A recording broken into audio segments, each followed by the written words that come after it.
Good evening. This evening is November 4th, 2024. It's 5:30 p.m. and we have a work session for this evening. And tonight we will start out with a city update from Mr. Brian McCain.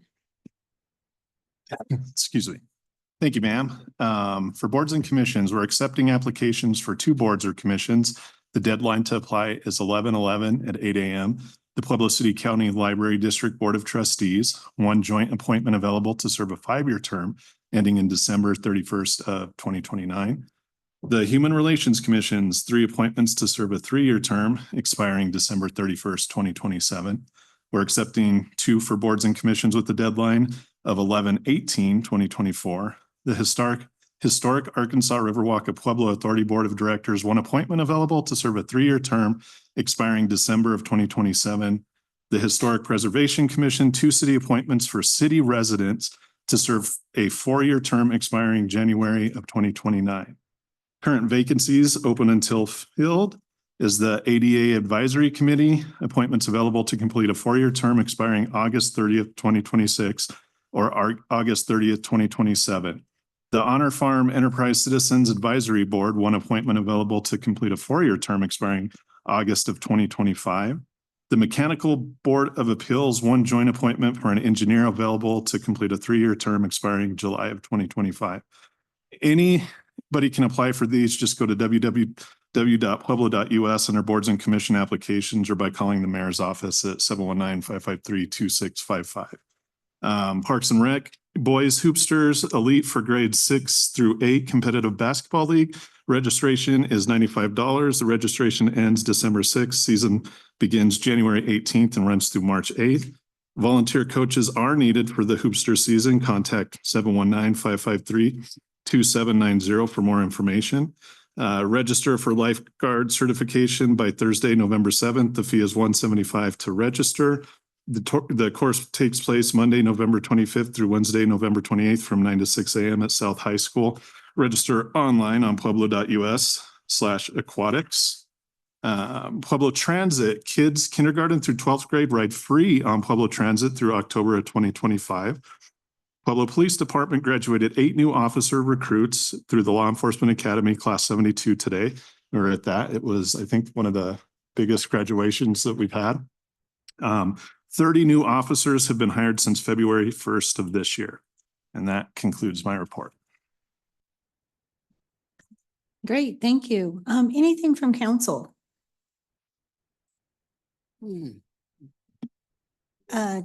Counselor Latino? Brian, I need to ask, how many does that make us still short now?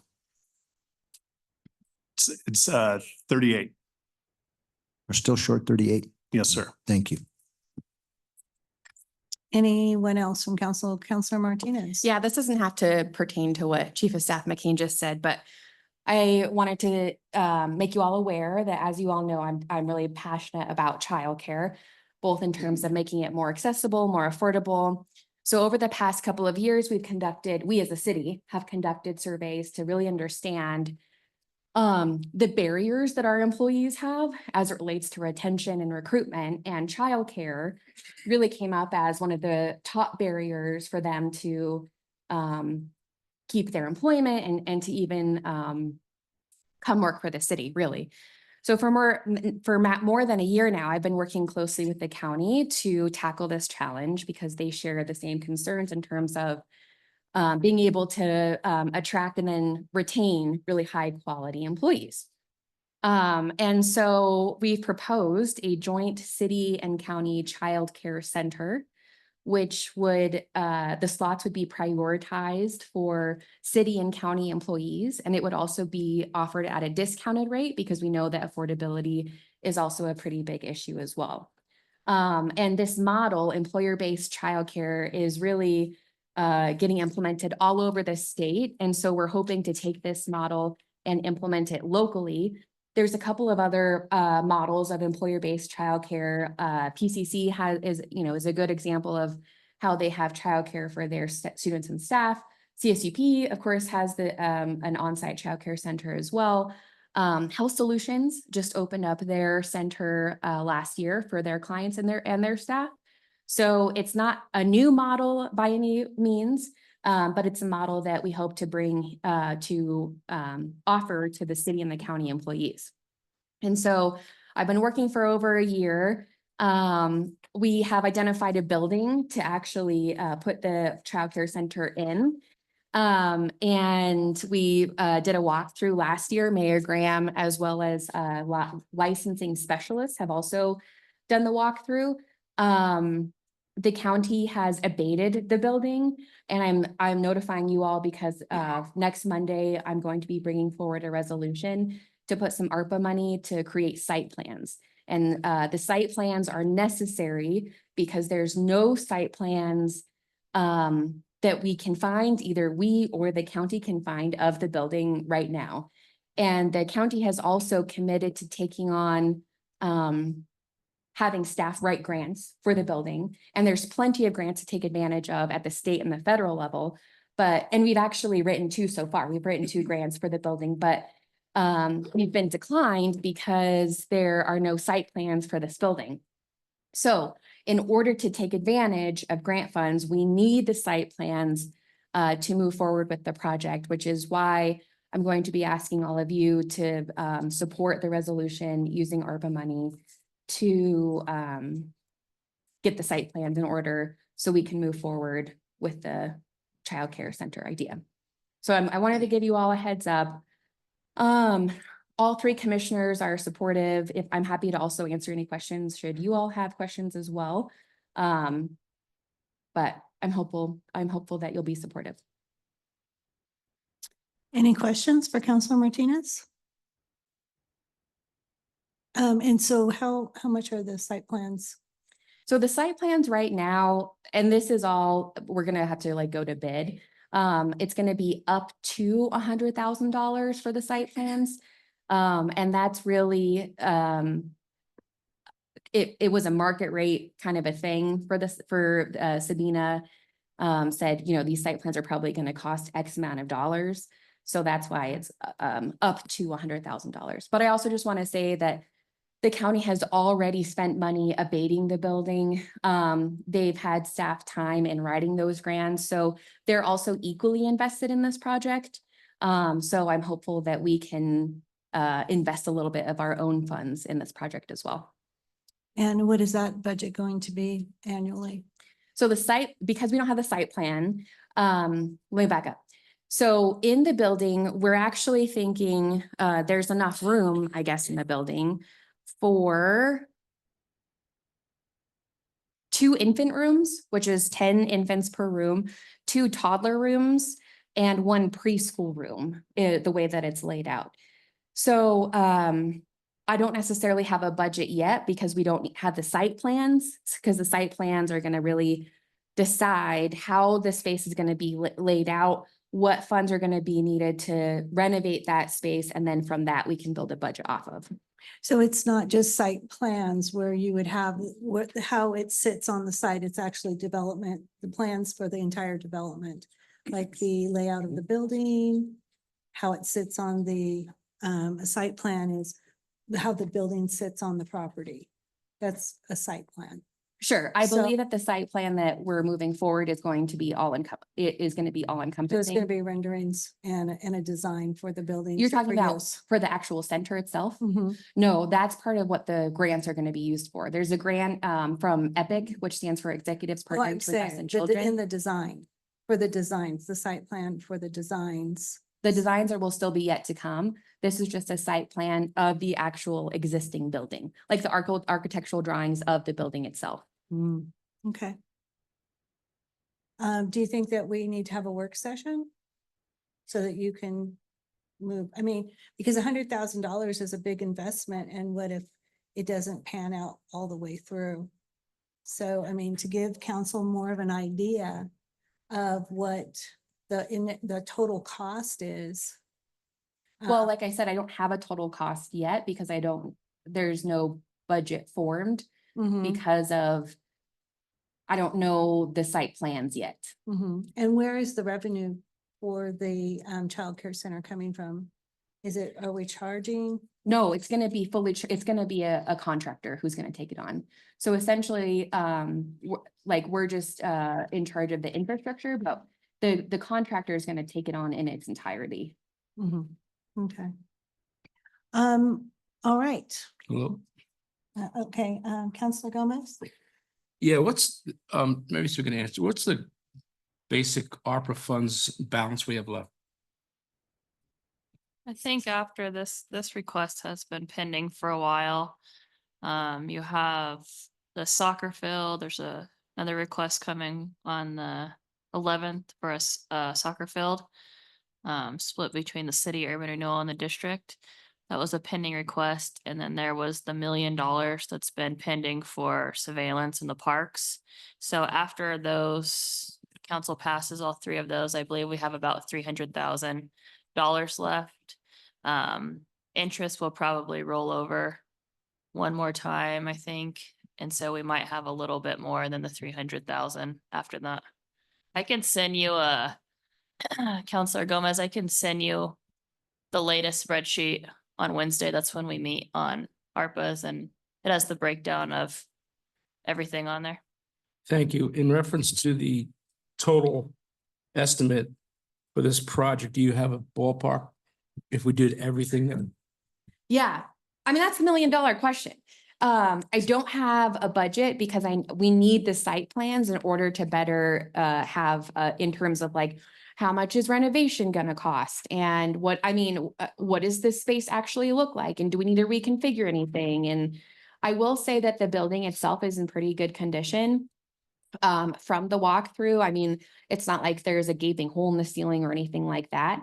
I wish I had a better estimate for you in terms of an overall budget of a center, but also keep in mind, Counselor Gomez, that we're not going to be operating it per se. It's going to be a contractor that's going to be operating it.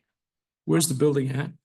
Good question. It's the old Rojas building on 4th Street. I know, okay. And we're purchasing that, correct? The county already owns it. County. And do you know what the abatement costs were? I do. I don't have that number in front of me, but I can certainly get it for you. Oh, so that's the one that the Sangre de Cristo Arts Center is going to be running. So they're going to be the contractor? No, Because that's they keep talking about it, an expansion and a childcare center. so I don't think that they're gonna be running it. Again, it's gonna be like an external contractor. However, with the partnership of the Art Center, there is going to be some sort of STEAM curriculum offered because the vision would be really around again, making childcare more accessible for our city and our county employees, specifically our shift workers. You know, our police department, our dispatch workers, our fire department folks, they really struggle to find childcare because childcare closes, at 5 p.m.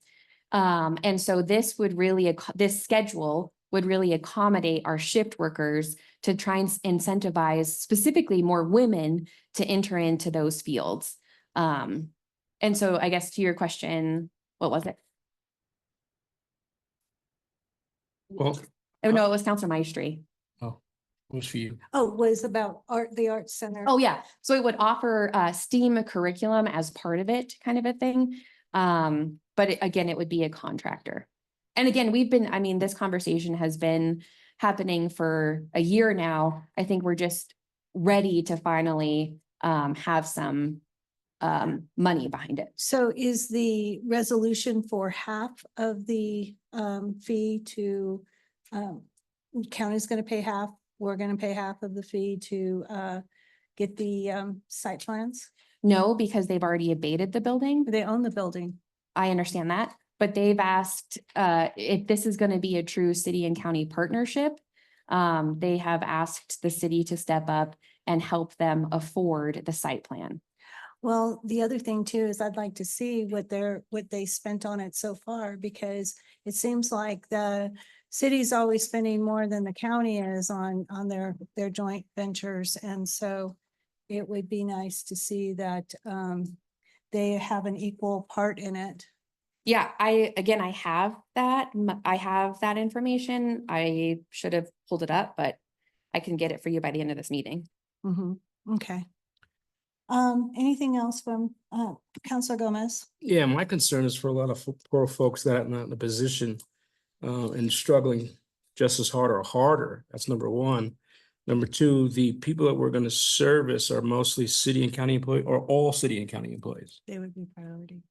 What?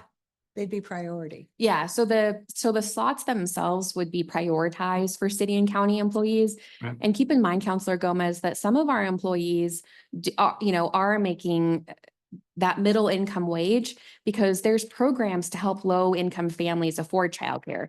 It's called the Colorado Child Care Assistance Program, or CCAP.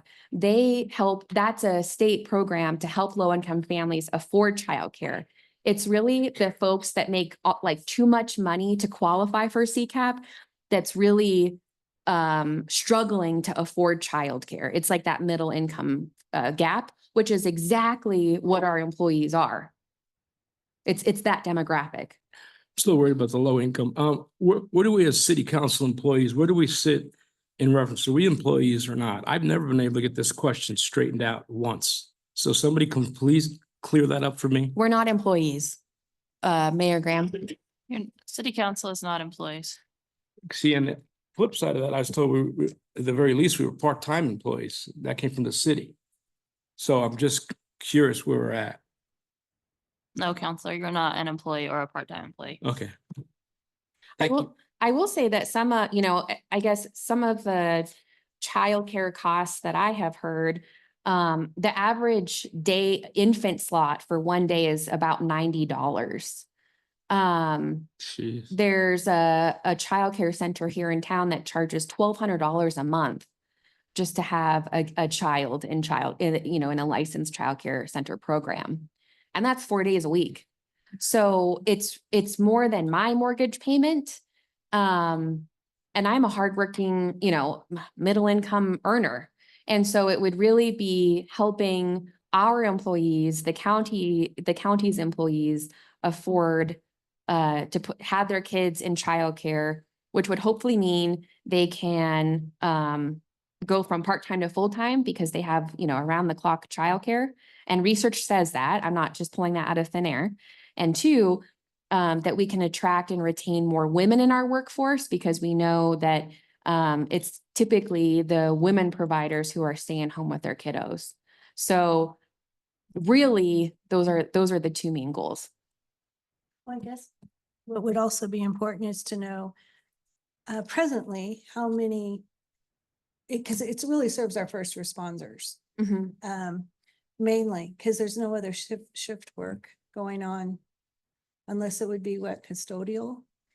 It could be custodial. We do, I know that the county at least has night janitorial services. I'm assuming that the city also has nighttime custodial services, but it would be really our PD, fire, dispatch workers. Because what would be nice is if you had a number, like presently, what is the need, the amount?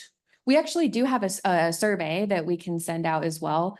It was taken, I want to say 1.5 years ago from our city employees that actually, that did actually talk about childcare. The county also recently sent out a survey to their employees.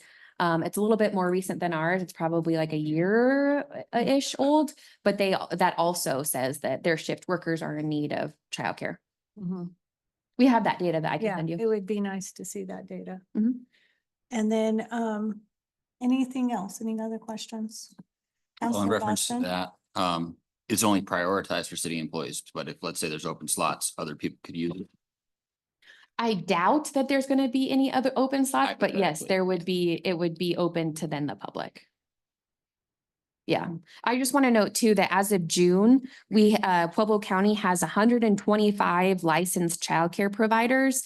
Only 9 of those are rated as high quality. So if in a perfect world, and we know that high quality childcare is the best of the best and starts out that child's, life in a great way. So in a perfect world, if I had a magic wand, this childcare center would also be rated high quality to add to that as well, that number. And, Counselor Gomez? So if we kind of rated them like for lack of a better comparison, like a hotel, so the 9 or 5-star, and then if you say 125 fall before that? Yeah, it's actually a star rated system.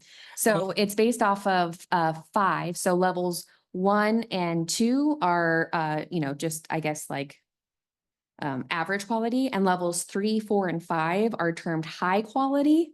Oh, okay. And so that 9 that I spoke about are rated either levels 3, 4, or 5.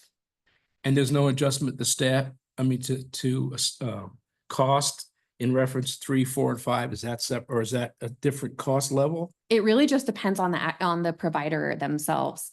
And if it's a home provider, if it's a center provider, if it's a preschool program, it really just depends on the provider. But a lot of some of the high quality metrics are really dependent on the built environment. So like the space, like is the space configured in a way where there's a sink in each room? And, are there appropriate mechanisms for, in case there's an emergency? And that's in part what makes it high quality. So if we can know that going into renovation and construction of the center, then it could help us meet that high quality score. Well, what's got me concerned now is we have 116 lower quality between 1 and 2. And we're looking at 9 high quality. What are we doing to get these to a better star rating? That's a different conversation for a different day. Well, it concerns me because if there's, Well, maybe we need to take it into a work session because there's a lot of questions and I think there's a lot of people are coming up with questions as we go. So maybe we need to take it to the work session before we go to a resolution. Can we get it And then- on for next Monday? Let's see what the schedule says. I also want to remind counselors that ARPA funds have to be obligated by the end of the year. So we're running short on that timeline. We could probably get it into the lobbyist. We're full next week, but we could probably get it into the 25th work session, which would be take it to the December 9th for a date, for a approval date. If the timeline is that they have to be obligated. Well, Yeah, so you can have it on first reading on November 25th, along with the work session presentation before, and then second reading would be December 9th, Is it an ordinance or is it a resolution? ordinance. Is that okay with everyone? and then that way, they could come up with further questions. So this would be just adding another non-departmental to our budget. Because it would be a non-departmental if we're contracting it out like we do the zoo or the. No, it would be out of ARPA funds. No, and it I'm would- talking about the childcare center, once it's established and developed and established. Once it's established and developed, it would be ran by a contractor. So So it would be fully self-sustaining, is really the vision. Well, but it would be owned by, just like we own the zoo and we have a contractor, it's supposed to, at the zoo, it should be self-sustaining. I mean, that was our goal in putting it out. Any of our contracts with our non-departmentals, the goal has been for them to be self-sustaining. So if it doesn't self-sustain. The models of other employer-based childcare centers Mhm. are 100% sufficient on their own in Mhm. that they don't, it's not an added line to the budget for every year. Well, if we and we have no partnership ownings and we have nothing in the building other than the money that we put in to get the site plans and the Capital. plans and all that Correct. capital. But we don't have any ownership in that. What I would envision is that we would also have, X amount of slots would have to go towards city employees. But Mhm. yeah, And then if there's maintenance to the building, again, who's going to share the cost in those maintenance to the building? Like say it needs a new roof or it needs any type of capital improvements. well, one, there's a lot of grants out there for childcare centers, particularly because the governor started the Colorado Department of Early Education, early childhood a couple of years ago. So there's a lot of state funds just for this purpose, actually, for employer-based childcare. and for starting a childcare center. So I'm confident that it would be sourced through grant funds. Okay. Well, because it's, I mean, there is seriously, I mean, there's so much money out there for childcare centers. All right, we'll bring all that information and we'll see it on the 25th, okay? And then Okay. that way you can ask some more questions. If you want to put something else out there beforehand to the counselors, go ahead and send it ahead of time. I'll send that data. Yeah, Mhm. okay. I have a question. So, obviously, we're having a lot of break-ins downtown in the historic area. And one of the concerns to the shop owners down there is that in order for them to secure their properties, they are kind of held up by the historic preservation requirements as far as shuttering or putting bars.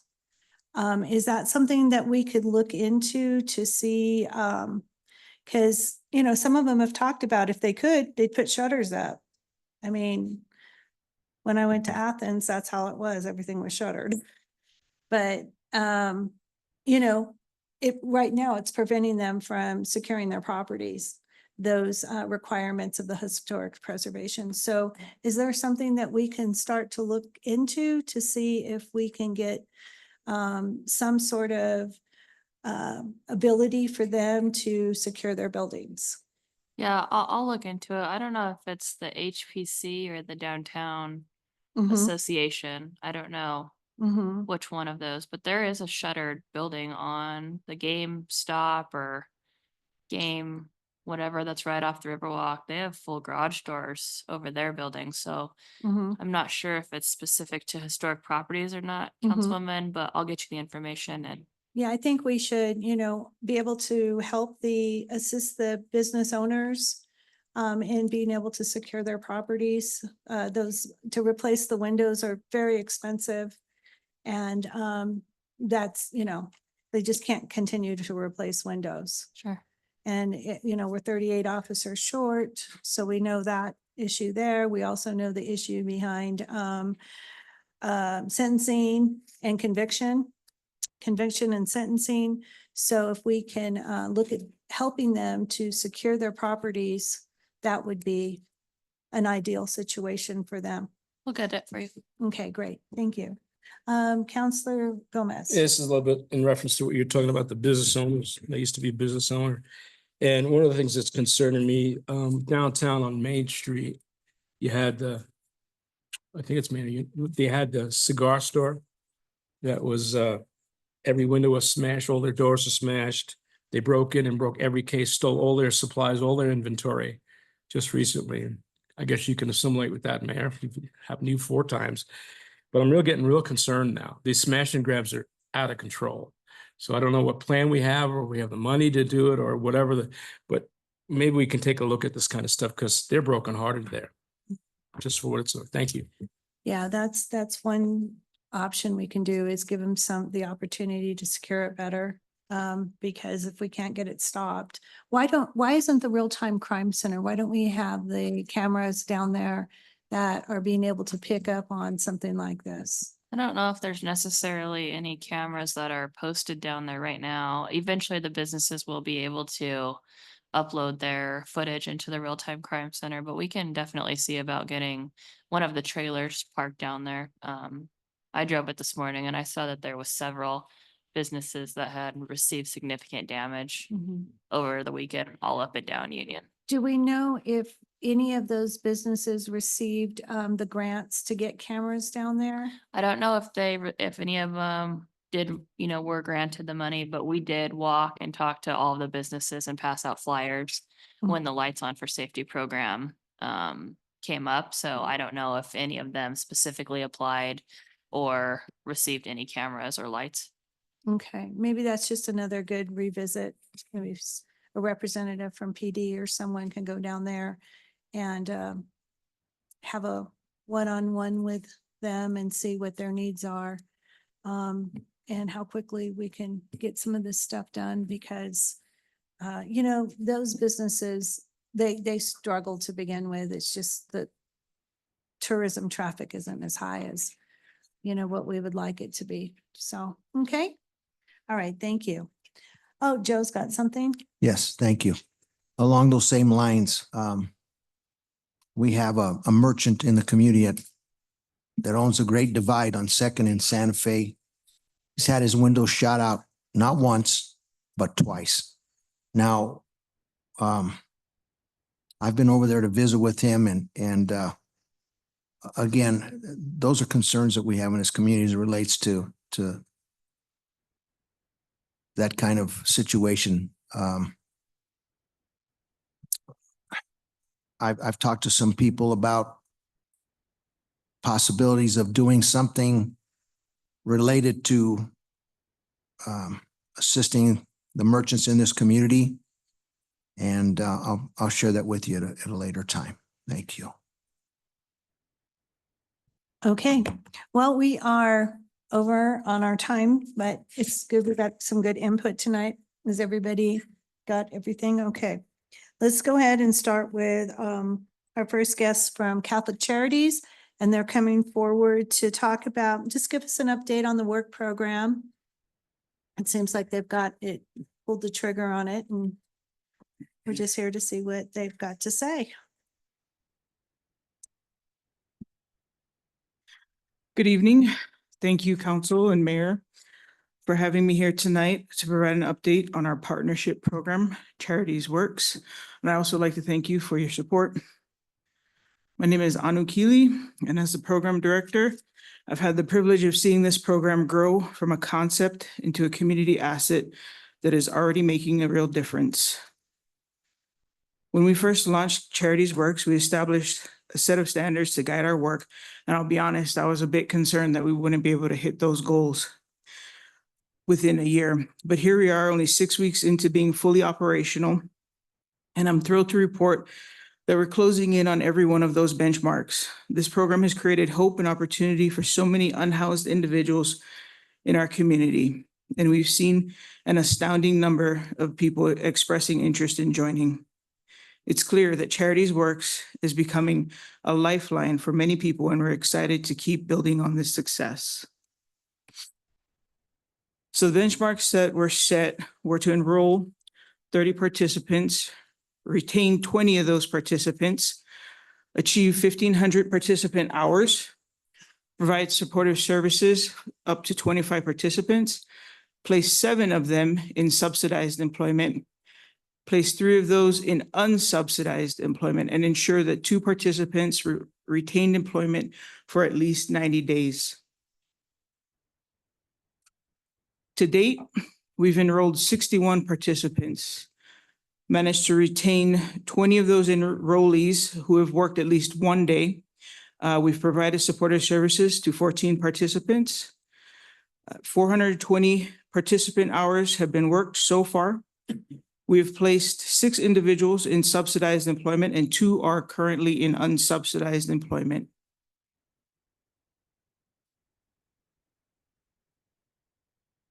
So the Charities Works program continues to make significant strides in supporting our unhoused community members on their journey towards self-sufficiency.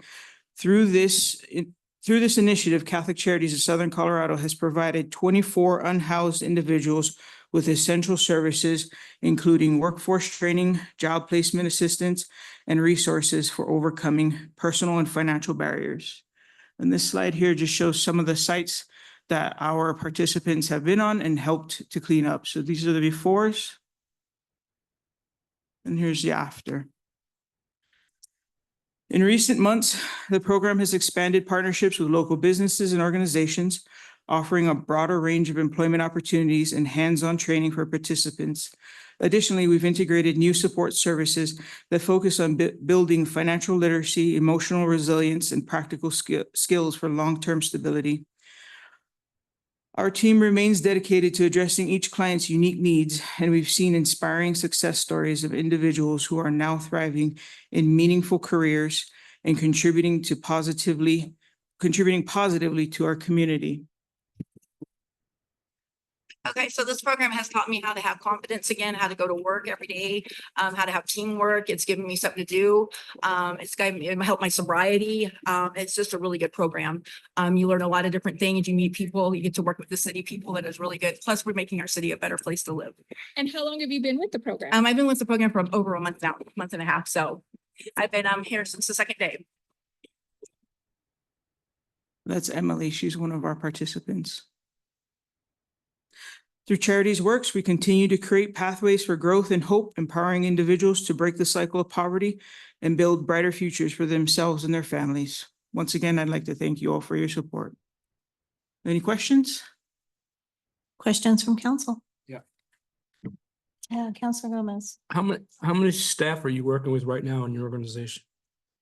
The Staff- entire, You have staff? Yeah, for the whole yes, the entire organization. Pueblo. Uh, Yes, We have currently at Catholic Charities, we have 61 staff. paid staff. Yes. Okay, and how many are part-time? Let's see. About a dozen, About a dozen. And full-time? The balance? 60 minus 12. Don't make me do math. Okay. 49. Okay, and supervisors are part of that full-time, I take it? Can you repeat the question? Supervisors for the operation? Yes. Okay. What else do you? 1,500, okay, in reference to the participants, when you're saying they're participating, is that monthly, weekly? I mean, how does that work? Weekly. So they come out, we meet up with the city's Team Up to Clean Up crew twice a week, Tuesdays and Thursdays, Once a week? So they're responsible for once in a week, twice a week. twice a week? Okay. And in reference to that, I guess they participate, what do they receive for that? They receive a $50 gift card. Once a week? It depends on if they show up for 2 shifts per week. Okay. And you work in line with the city with other, you work with the city to clean up these, is that correct? Yeah, counselor. So usually what happens is our Team Up to Cleanup crew goes out and picks the locations, and the Catholic Charities, Charity Works, they come and help the city in where we're currently cleaning up trash for the day, and they bring everybody that wants to participate for the day. Have you had to turn down any participants or any people asking for projects Yes. from can you explain just a couple of those so I understand? So we have had individuals who have either showed up intoxicated, high, whatever. Okay. That's a liability for us. We cannot allow you out in the field. We have individuals who have been aggressive towards either other participants or to our staff. And so they have been, until they can control themselves, we do not allow them on our crew. So it sounds like they're on some kind of program they've got to follow, I take it? Correct. Okay, all right, thank you. Counselor Latino. I want to compliment you. When we first talked about this and we did research with what they're doing in Albuquerque and some places in Texas. When we spoke with the Homeless Innovations Director and with the mayor's office, we found this to be a very worthwhile program. I've spoken myself with a number of homeless individuals, and as a matter of fact, I've sent them down there. But I want to thank you and your staff for what you're doing. I think it's a wonderful program, and it gives these people some sort of credibility in terms of being of gaining self-worth and feeling good about themselves. And I think that's very helpful. Thank you. No, thank you. Anu, Yes. do you have challenges when it comes to finding subsidized employment or finding the right people to fill those slots and then the unsubsidized employment? I mean, because the employers have different criteria than your program. And so are you having challenges, and are you able to overcome those challenges? And what are most of those challenges? So I would say with this population, absolutely, we are experiencing more challenges. We do have two other workforce development programs, Rehire and CW Step, that focus on completely different populations. Mhm. And so we have built very solid relationships with we call them host sites, the employers that take on these individuals as subsidized employees. And so it's just a bit of a different, I guess you could say, sales pitch when we bring someone from this population to an employer. And, you know, we have to encourage them to work with them a little bit more just because they have more barriers. Mhm. And so but you're finding I mean, if they need ID, if they need, you know. Those are That those is- supportive services that Yeah. we're helping with, Mhm. helping them to get their ID. So the individuals that we have so far placed, so the 6 individuals that we've placed in subsidized employment, those are the individuals that we have helped either get their birth certificate, ID, social security card, and that's how we were able to place them in subsidized employment. And are the employers even having to do drug testing on them before they start their employment instead of If- then? Yes, if the employer asks, then we will perform the drug, well, not us personally, but we will pay for the drug test to be Mhm. conducted. Yeah, I mean, it's possible. Oh, you know, I've seen it work. I've seen, it doesn't work for everyone, but you know, if you can take a handful of people out of that population and move them forward in life, I've seen these things work. You know, I've worked with them myself. And so good luck and just keep on doing. Hopefully, you know, this can be successful because, you know, we always are told we're not trying, but you know, we can try as much as possible. And so, thank you. Thank you. Anything else from council? Thank you for coming in tonight. Absolutely. Appreciate the update. Thank you for having You me. know, the more you update us, you know, the more we're in the know of how successful it is. So thank you. You invite me back, I'll come back. Yes. Okay, great. Thank you, Anu. Okay, so next we have the Karen Share update.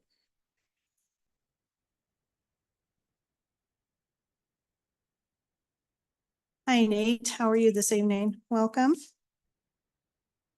Mayor Graham, Pueblo City Council. Hey, thank you for letting us come and give you an update tonight. Oh. One more time. On you. Who's the other one? Who's the other one? They're both going. Know why we turned off? I can talk pretty loud. There we go. Okay, sorry about that. Again, hey, thank you for letting us come tonight and talk about Care and Share and what we're doing in Pueblo County. This is just an update on what we're doing. You may be asking, hey, where's Rita Fox? Unfortunately, Rita is sick tonight, but she is watching this and she is with us virtually, so she's here in spirit. So I'm excited to kind of tell you what's been going on this last year. So I want to give you some context. We work on a fiscal year that goes July to June. So all the numbers that you'll see for Pueblo will be on that fiscal year. So the end of the 23-24 fiscal year was June 30th of 2024, but it's kind of the best year numbers that we've got. Okay, so we go to the first slide here. This is pretty neat. So this was an exciting time to be part of Care and Share this last month. We just passed our 50th anniversary on the 7th of October. So many of you know that Care and Share was started by Sister Dominic Pachata right here out of Pueblo. And on October 7th, we passed our 50th anniversary. So I like to say we're a month into our 6th decade of contributing to food security across Southern Colorado. You see that we opened a Pueblo warehouse in 1994, moved into our current site in 2007. I'll have an exciting update for those of you who haven't heard here in a couple slides. We've got some money coming in from congressionally directed spending to modernize our facility, which is really exciting.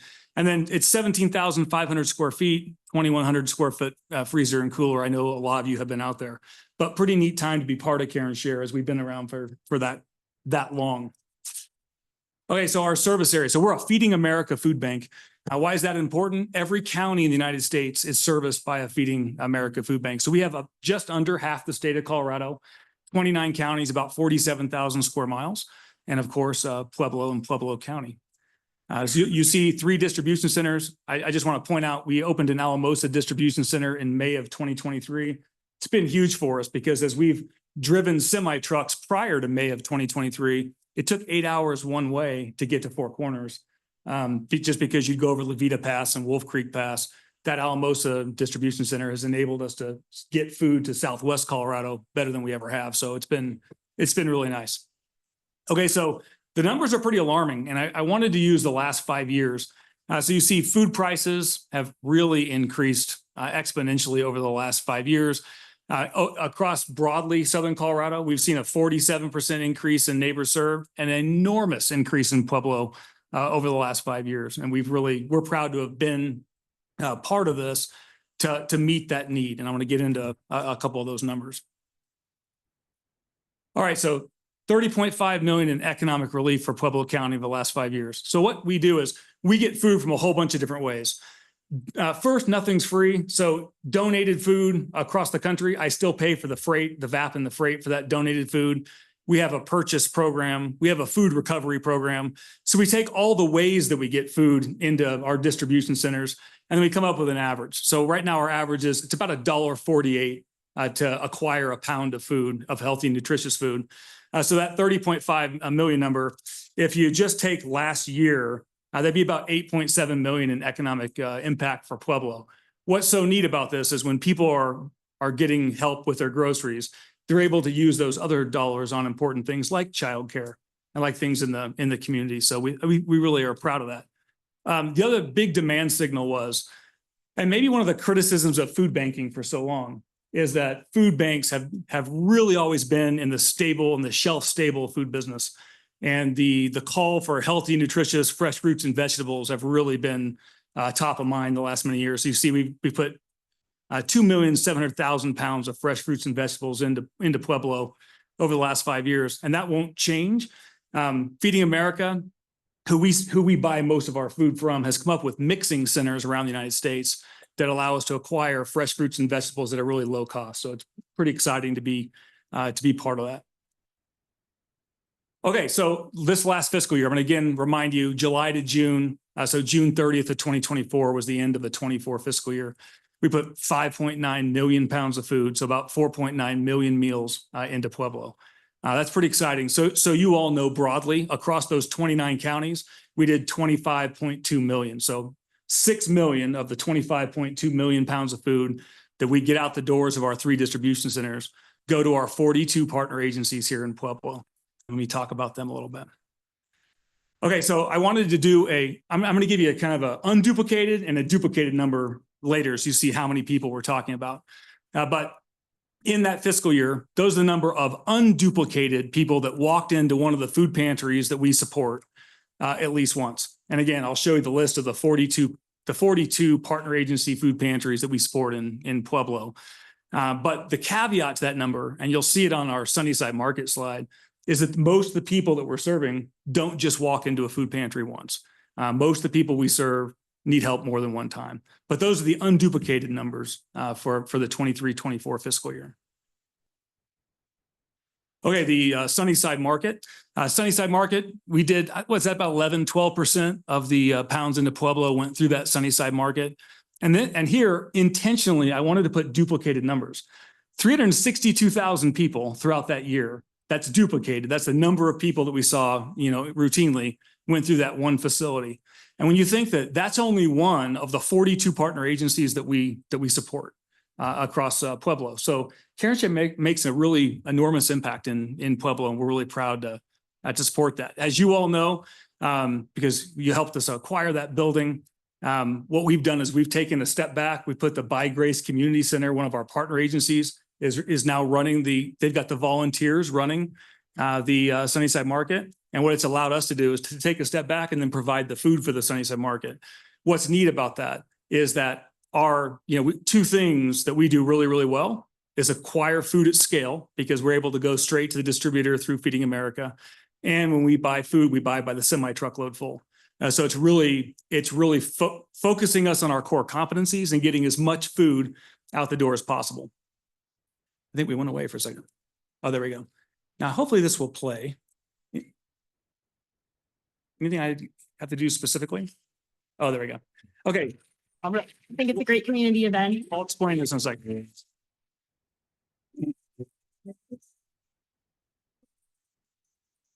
It's really cool to see everyone who comes out and how available it is for everyone in the community. And we got connected with the mobile food market and Care and Share through a partner in Durango, and it has been such a huge blessing for our community. LFPA is allowing Care and Share to reimagine the way we do our work and do our business. I think that supporting local farms is super important. The LFPA program is local food purchasing agreement. So basically what that is we're buying food from underserved farmers, smaller farms, female-owned farms, what have you. And so we purchase the food from those farmers directly, and then we just bring it here and give it out. It's been an awesome program. So we're taking those dollars, giving it to our agency so that they can buy the foods that are culturally relevant to their community that are grown in their backyards. This is allowing farmers to play an active role in providing food to our neighbors in need while also being paid. I'm a beef producing ranch. And so for Care and Share, and I just looked it up, we have sold over 10,600 pounds of ground beef to Care and Share. It's given me the confidence to know that like I can do this.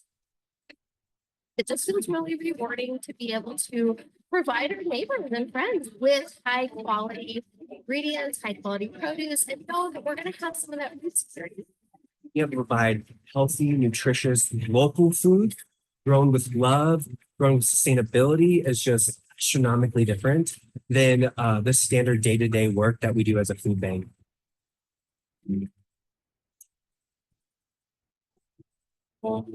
So I wanted to play the local food purchase assistance. It's a neat thing that we're doing across Southern Colorado, including DeSanti and Millburger here in Pueblo. But it's a program that a lot of times when you're the big food bank, you get criticized that you don't invest in local farms because we're connected to Feeding America and we really go for buying food at scale. This has been a way for us to really maximize this program. So just last year, we put $1 million into this through a federal grant. The year prior, $885,000. And what's so neat that the group at Care and Share has done is what they've done is they've gone to small farms across Southern Colorado. They've parked money at the small farms. And then those partner agencies in our counties, we've said, hey, here's a budget for you to go buy food at the farm. And so it helps everyone. We're bolstering small farmers and large farmers. We're bolstering our partner agencies because the food doesn't have to come back to the Care and Share Food Bank.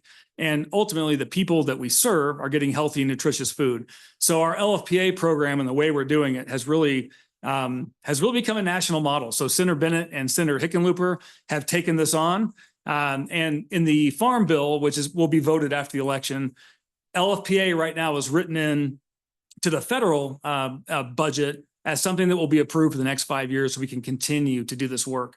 But pretty neat. And we're really proud that we're investing in local farms across Southern Colorado. If you go to the next slide. If you can get off the video and that's me now. Sorry. Hold on. I think we're stuck. There we go. I just wanted to show the farms in Pueblo that you see DeSanti and Millburger were doing the local food purchase assistance program. The other farms we purchase food locally for, get back in our distribution centers. And then that goes to the 42 partner agencies here in Pueblo County, and then more broadly across Southern Colorado. Here's a list of Pueblo partner agencies. And this is what's so neat about Care and Share and why I'm so proud to be part of it. So Care and Share, 42 partner agencies in Pueblo, 289 partner agencies across Southern Colorado. So many nonprofits raise money, bring in food for their nonprofit to do good in the community. Care and Share does this to support 289 other nonprofits, 42 in Pueblo. And so what's unique about this is each one of those nonprofits that you see, some are standalone, some are part of churches. But what they have in common is they're all their own nonprofit. They have their own boards and purpose and mission, but they're connected with us because they get a portion of their food from Care and Share. So how neat to be an organization that gets to support other nonprofits that are on the front line of the charitable food system in communities. So pretty neat, but that's the total list of partner agencies in Pueblo. And then I've got Sal back here. I just want to say that we're really proud of the work we're doing with veteran and active duty hunger across Southern Colorado. We're creating a national model for Feeding America. So Feeding America has not been in the veteran and active duty space. In 2023, we had our first national conference at Feeding America on veteran and active duty hunger. I'm a 3-decade veteran in the military, and so I enjoy being in this space. We got some great grant money, and we're creating a national model in Southern Colorado for other food banks across Colorado. So we had this fantastic distribution just in October where we did 900 boxes at CSU Pueblo. We had 15 partner agencies, including Mount Carmel, that were all part of this. We came together and we did a neat thing. And that was a one-off to show the power of what we all can do if we come together. What I'm really proud of is with Mount Carmel and Colorado Springs and Pueblo and all across Southern Colorado, it's the routine veteran distributions that we do. We do a monthly distribution with Mount Carmel here in Pueblo, and we're really proud to be part of that. I look forward to expanding veteran and active hunger with grant money from Feeding America and from the government over the next many years. Now we're in a really good space to do that. When we got the grant money from Feeding America, our main hub in Colorado is in Colorado Springs. And I said, what better case study to use than El Paso County, where we have 5 military installations, the only county in the country that has 5 military installations. And so it's been neat to create that national model for military and veteran hunger across Southern Colorado. And we couldn't do it without Mount Carmel. So we're lucky to be partnered with Sal and Mount Carmel. Take a Turkey to Work Day. Hey, this comes up, just want to give you a heads up, on the 22nd of November. We'll be at your King Soopers collecting turkeys. This is one of our biggest events of the year. We're at King Soopers, all the King Soopers in Colorado Springs, Pueblo, and Alamosa. We're on KKTV from the early morning to the late at night. Last year, we did 3,000 turkeys in a day. And then we'll get those turkeys in on Friday, the November 22nd. Then the whole team comes in on Saturday, and we distribute those turkeys to our partner agencies all across Southern Colorado. It's a neat thing to be part of, and it's just grown every year. So, hey, bring a turkey. Take a turkey to work. Everyone, take a turkey to work on Friday. Drop it off at a King Soopers or at the distribution center here in Pueblo, and please be part of that. That's a really fun event. And then, we do Recipe for Hope. We do a Recipe for Hope luncheon in Colorado Springs, here in Pueblo, and in Alamosa. The Recipe for Hope in Pueblo last year, we had 10 event sponsors, 6 corporate tables, 260 attendees, and just under 500,000 meals were collected in that 1-hour luncheon. So thank you all for coming. I see a lot of familiar faces that come to that luncheon. We sure appreciate the support, and all that food, the money we collect that we turn into food at that luncheon, it all stays in Pueblo. We're really proud of that. Okay, and then I told you I had a pretty exciting announcement. So we've been successful both in 2023 and 2024 with congressionally directed spending. So in 2023, we got money from Senator Bennett to invest in our transportation fleet. We have our own trucks. You've probably seen them all across Pueblo, semi trucks and box trucks that deliver food to our partner agencies. And so we got money in 23 in the omnibus to be able to replace those cabs and trailers over the next 10 years. And in 24, with the help of Congressman Hickenlooper, Senator Hickenlooper, we got $800,000 to invest in our Pueblo distribution center. And so if you go out the Pueblo distribution center, there's a lot of concrete in the front and especially the back. The Pueblo sun has not done great things to that over time. And so we'll be able to replace the floors on the inside and all the concrete on the outside. And we think that'll give us 10 to 20 years more life cycle into that building. So we're working with the city now to go through the environmental study and the radon and the long list of stuff we have to get to, but really excited to be able to invest in the Pueblo distribution center because we're excited and proud to be here. Okay, that was a lot, but we got a lot going on at Care and Share, and I sure appreciate everyone allowing us to come and just give you an update on what we're doing. Any questions for me? Love to answer any. Any questions? Councilor Gomez. What's your annual budget? Annual budget. So again, we're for half the state of Colorado, just under 12 million a year. 12 million. I think you guys are doing a good job, but just some of the things in reference to your menus and stuff. And I know when I was at law enforcement with the jail, we found some of the stuff that was coming through was old label food, low quality, high sugar content, refined sugars. And we all know that it's more expensive to get the better food in. But how do you guys struggle with that? I mean, it's not going to be all the best quality food because it's too expensive, I would think. Am I wrong? Yeah, so with our purchase food budget, we have a mandate to bring in 80% of the food that we bring in is healthy and nutritious. We also, though, we're partnered with every single grocery store that you can think of. So when we're doing food recovery and sustainability, I'm going to take what those grocery stores give us because we're not going to allow anything to go to waste. Okay. So again, 80% of the food we purchase is healthy and nutritious. Everything that comes from Feeding America, 80% healthy and nutritious. We also administer two big federal programs, the Emergency Food Assistance Program and then the Commodity Supplemental Food Program. TFAP is the USDA looks at every county in the United States, determines a poverty level, and gets us shelf-stable food that then we distribute. CSFP goes to seniors. That's also healthy and nutritious. So I invite you to come to any of the 3 distribution centers. Stop by the one in Pueblo. You'll see a lot of healthy, nutritious food just by mandate. That's what we have to do.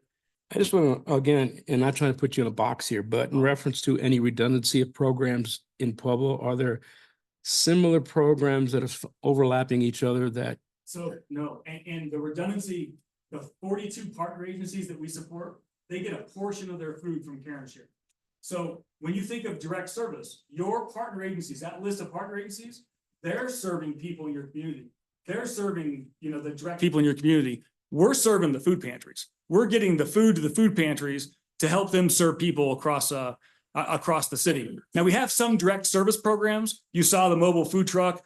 We take that mobile food truck around all across Southern Colorado. We like to take it to places where, like senior centers, where people can't come to the food pantries that we support.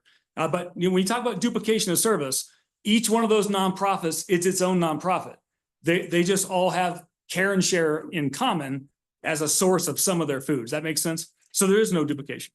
One more thing, just to clarify, when we say you got money from Bennett, you got money from Hickenlooper via grants. Congressionally directed spending, right? Okay, so it's basically a grant, correct? Sure, yes. Okay, just want to make sure. Through housing and urban development, congressionally directed spending. Hickenlooper this last in 24 did 111 million for Colorado. 84 projects, we were one of them. Okay, just curious. And then those two things have to be spent on things that support Southern Colorado. So that first one from Bennett with trucks, helping us replace trucks so we can continue to deliver food to food pantries. And then the Pueblo Distribution Center so we can continue the life cycle of that distribution center. You feel comfortable meeting all the needs required right now for Pueblo? Absolutely not. I would say more broadly across Southern Colorado, it's going to be a hard year. And what I would tell you is, just like you all are feeling the budget crunch, boy, did the state feel the budget crunch this year. I'll give you last year as an example. Now it's an oranges to apples comparison, but it's still pretty important. The last 3 years, the state has invested a lot of money into food security. Last year, they put just over 14 million into food security, but it was through ARPA dollars. It was emergency funding. So this year, the state allocated in the budget. So we ran a bill last year and got a line item in the budget for the charitable food system, and they allocated 3 million into the state budget for food security. So of that 14 million, Care and Share got just over 3 million last year for the purchase of food, which was great. And that's been very consistent over the last many years. Last year, or this session, with the 3 million, we got about 350,000 for the purchase of food. So about a 90% decrement. Wow. What's scary is each one of those partner agencies that I listed, they also could apply for a thing called the Food Pantry Assistance Grant. That was also severely decremented at the state. So the charitable food system, what we face this year is we'll have a lot less purchasing power, Care and Share and everybody else, a lot less purchasing power to service at least as many people. So it's going to be, we're going to be real creative. There's just be a lot less money this year. How are you going to solve it? A couple of ways. One, we have at Care and Share, we have a bulk processing center. So we have a clean room. We're going to invest money into bulk food. So think of macaroni or beans or rice that come in big containers. And then we're going to use our volunteer corps to package those into smaller items and get them out to our partner agencies. Bulk food is a lot cheaper than prepackaged food. And then we're really utilizing Feeding America and taking any free load we can. And when I say a free load, I got to pay for the freight and the value added processing of that load. But a lot of times we can get fresh fruits and vegetables for just the freight cost. So we're really looking at how do we get as much healthy, nutritious food into the buildings we can with the budget that we have. And then really important, I don't want to cast the state in a negative light. The state would tell you, this last 3 years, this emergency funding has been fantastic. But prior to the pandemic, they didn't put money into food security. So the fact that they allocated 3 million into the budget is a great thing. It's a first. It's the first time that the charitable food system hasn't started at zero. So, bravo to the state for adding a line in the state budget for this very important work. Bravo to you guys. Thank you. Thank you. Counselor Flores. About a year ago, there was a concern about Sunnyside Market as to whether it was going to survive because of lots of factors. And it's such an important pantry for the east side that I wanted you to maybe catch me up on, what occurred there and whether or not your new partnership with Grace Community Church is working out and that we've got a much more stable situation where the market, Sunnyside Market will remain there, hopefully into the future. Yeah, that's our intent. We retained the building and really right now they're open 1 day a week. We're 5-6 weeks into this though, so they're learning from us. I expect them to expand more days in the future. But right now we'll retain the building. This is just a way to be sustainable. We did the same thing in Fountain, put a partner agency in the facility, took a step back and then invested every dollar that we have into food to be able to put into the facility. When you think of operating costs for the Sunnyside Market, I wanted to create a system knowing that government money was dropping off a year ago. I wanted to create a system that we knew we could be sustainable. And right now I feel like we're there. So it's Great. Well, great work. Absolutely. Appreciate it. Thank you. How do you keep the sustainability in the food if you're only open 1 day a week, like fresh vegetables and the fresh foods? Well, so it's one of 42 agencies. It's one of 42 agencies. And so right now we were open 2 days a week. So that's what we hope that they'll get at 2 over the next few weeks. But when you look at that list and you look at when all those organizations are open, that's pretty good. That's pretty good density in the charitable food system for Pueblo. I mean, and there are more agencies in Pueblo that do work in the food system that we're not partnered with. So we're really proud to be partnered with the 42. But I think the important thing is, we retain that building. We will always retain that building and food will always come out of that building. So we're pretty proud to No, continue. because it was closed for months. What's that? It was closed for months. It wasn't closed for months. It was closed for just under 2 weeks as we transitioned to By Grace Community Center. And it's been open now once a week. That's what they're doing. Well, no, back to a couple of years ago, it was closed for it was never open. Okay, I guess I can't talk about a couple years ago, but Okay. since I've been here for the last 2.5 years, it has been pretty amazing. Staple of the Pueblo Because we community. were I would say on the told, side. told by the previous director that she couldn't get a manager to come and manage it, and that's why it was closed. So, I get I a mean, really long memory. I've been here since summer of 2022. Yeah. It's I only know. been open since summer of 2021. I'm just telling you what she said, because when the question came up as to why it was closed, she said she couldn't get a full-time manager in there to manage it. Okay. Okay, so. So okay. in 2021, it was closed for a few months. Is that? I can't tell you how far back then, Okay. but I can tell you that that's what she came here and said, because that was a concern for council. That's why they were asking the question. Okay. Because it was closed. Counselor Latino. Yes, Nate, I want to thank you for what you're doing. Obviously, this is a great program. This program, as you're well aware, you talked about Sister Dominique, who is a wonderful woman, she's in her 80s now, and we stay in touch with each other. Go back with the family, but she came to Phoenix and we got that set up with the St. Mary's Food Bank, and it's a great program here. The question I have is, Sal, is there anything you'd like to add? Come on up, Sal.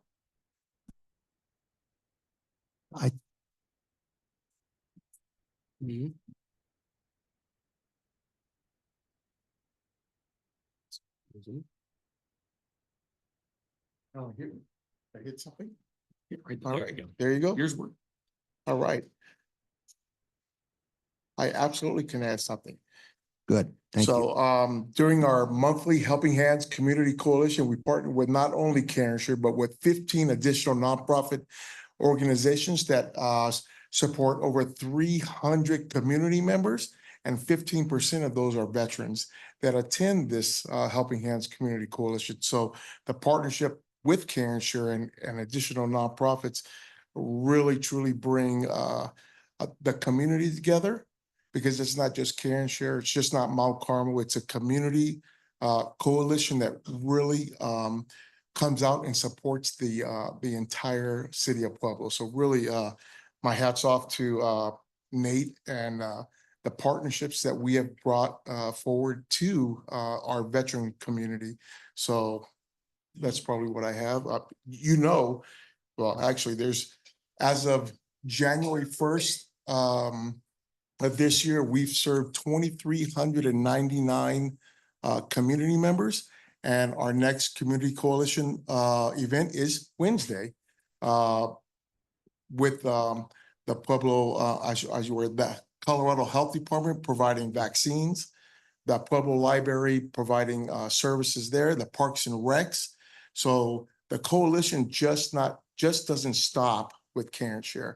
It stops with multiple agencies serving our community. So 2,399 as of last month, and Wednesday is our next one. And I invite everybody just to come out and see. Oh, and Randy Gratishar usually comes on that first Wednesday of every month to provide just thank you for your service, and community members and fellow churches come out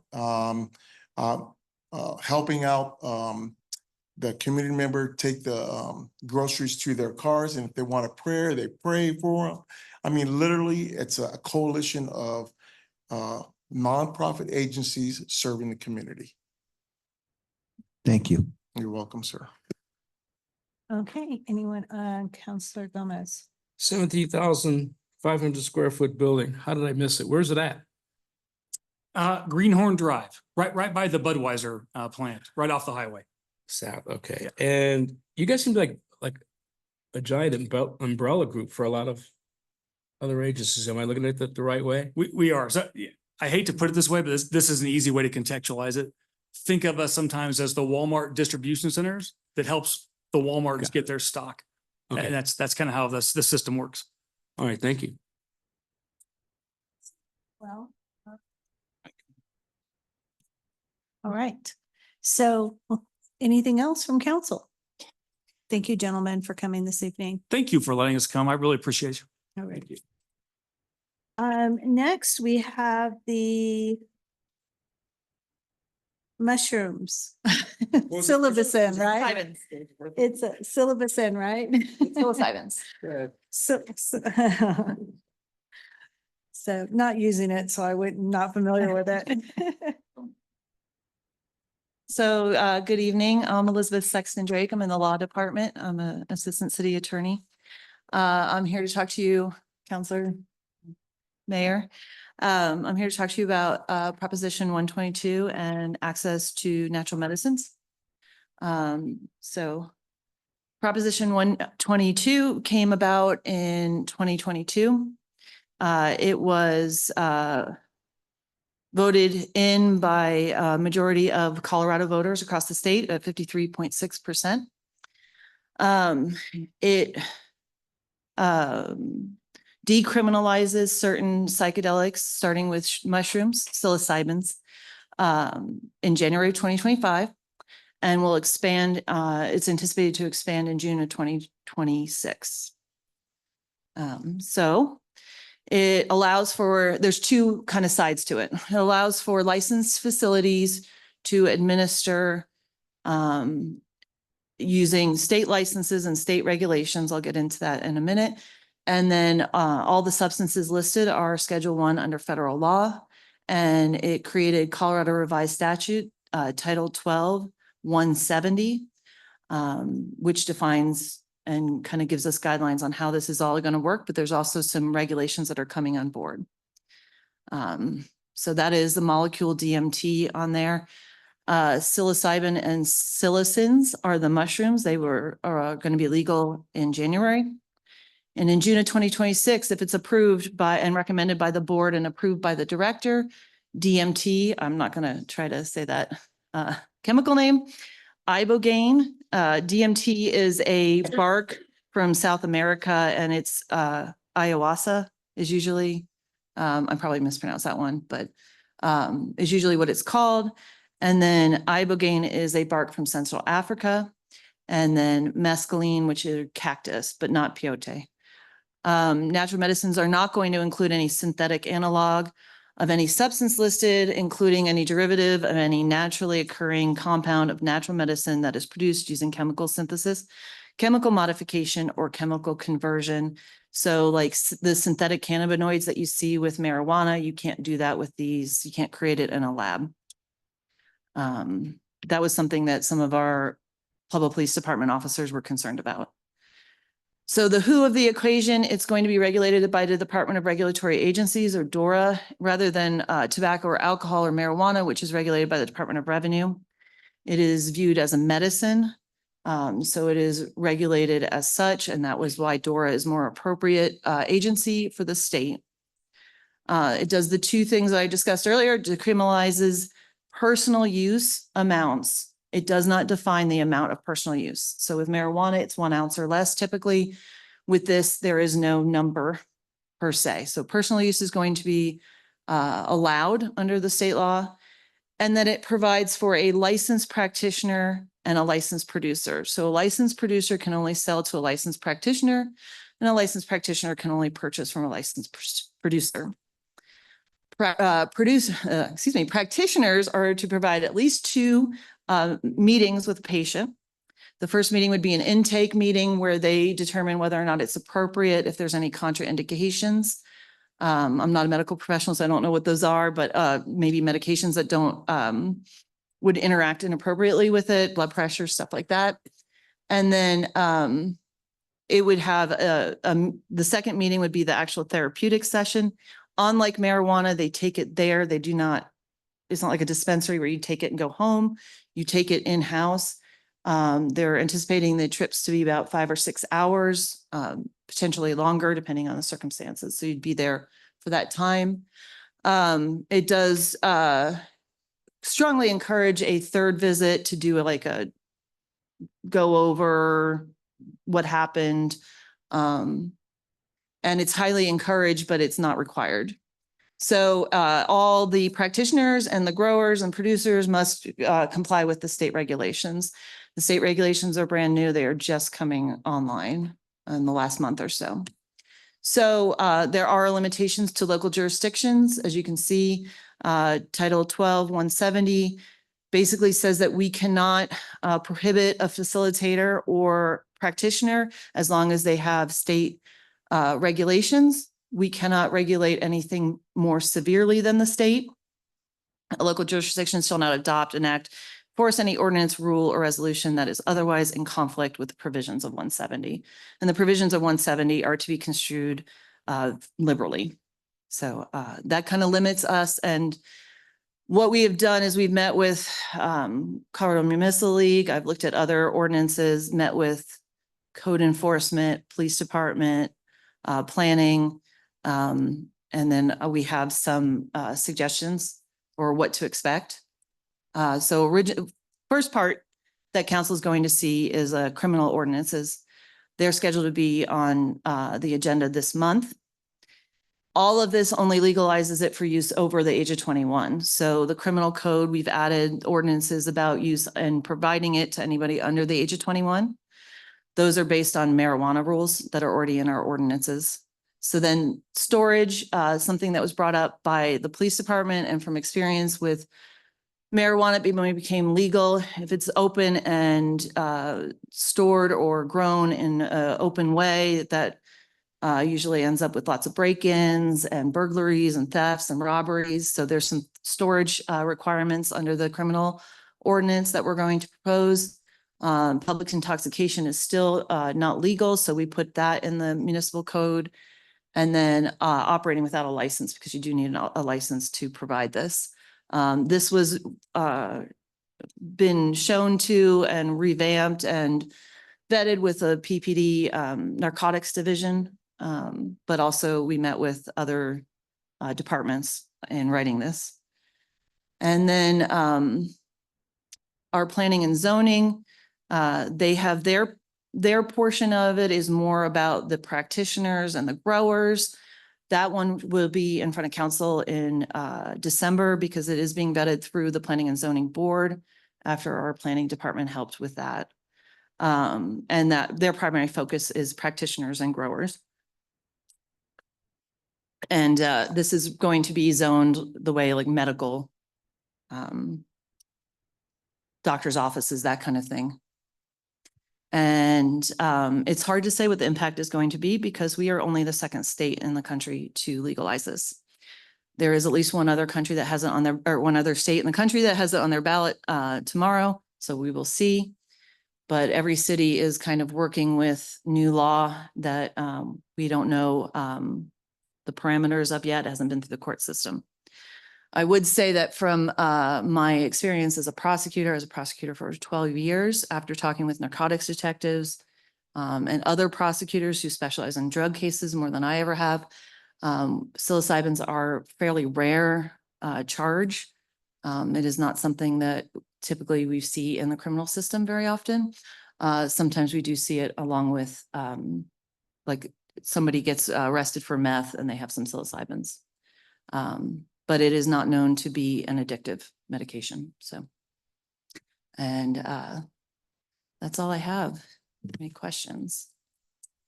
Counselor Gomez. Just what we need, something else to get us a little bit higher than we are already. I'm really opposed to this all the way. I mean, and maybe the chief can answer this for me in reference to marijuana and other drug driving issues versus DUIs. I think those offenses have now surpassed DUIs. Is that correct?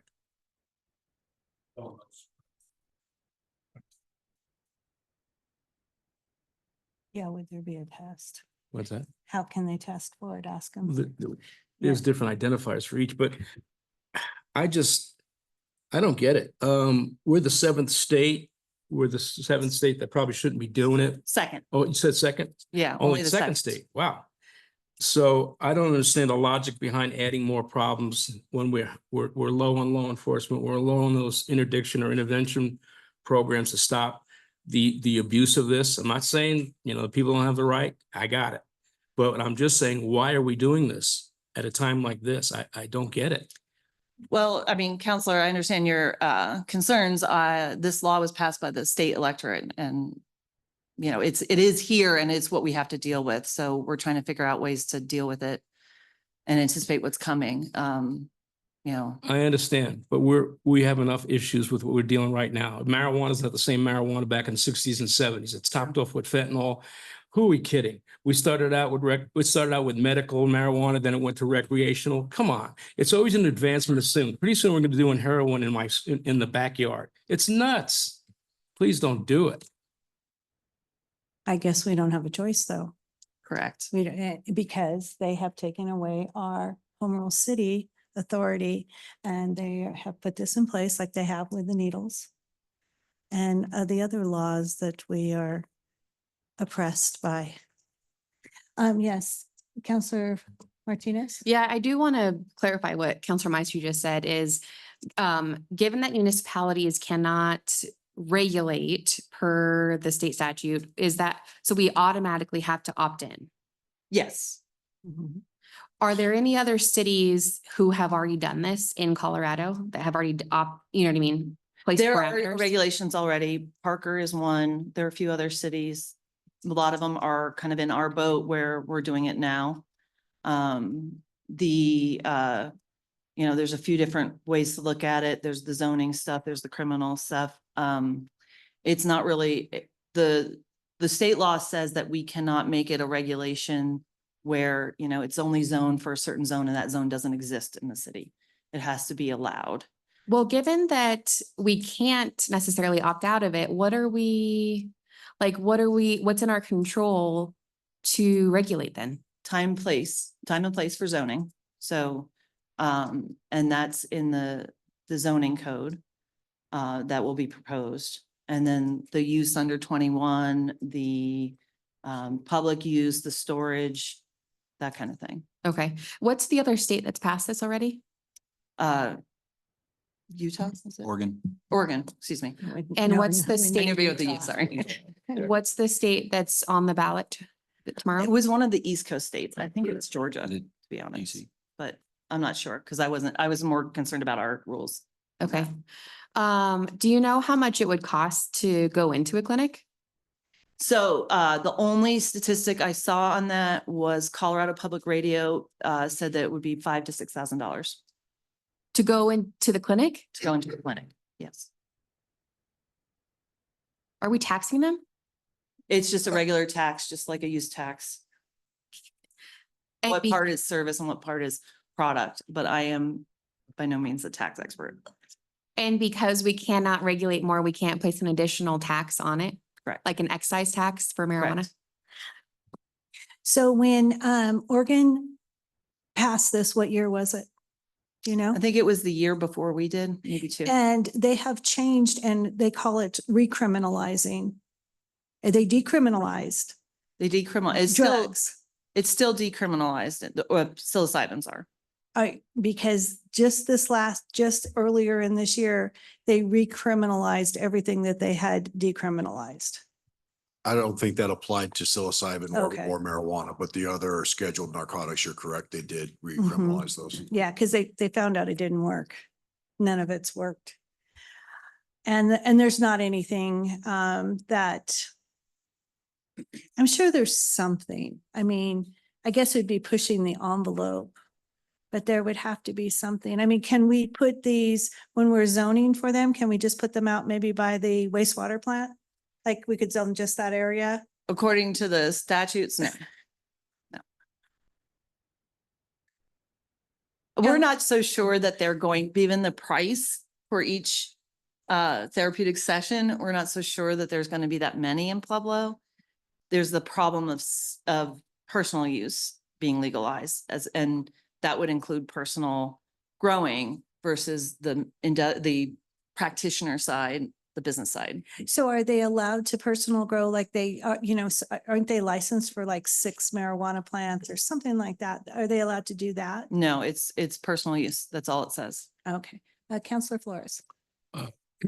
Yes, there's a physician involved.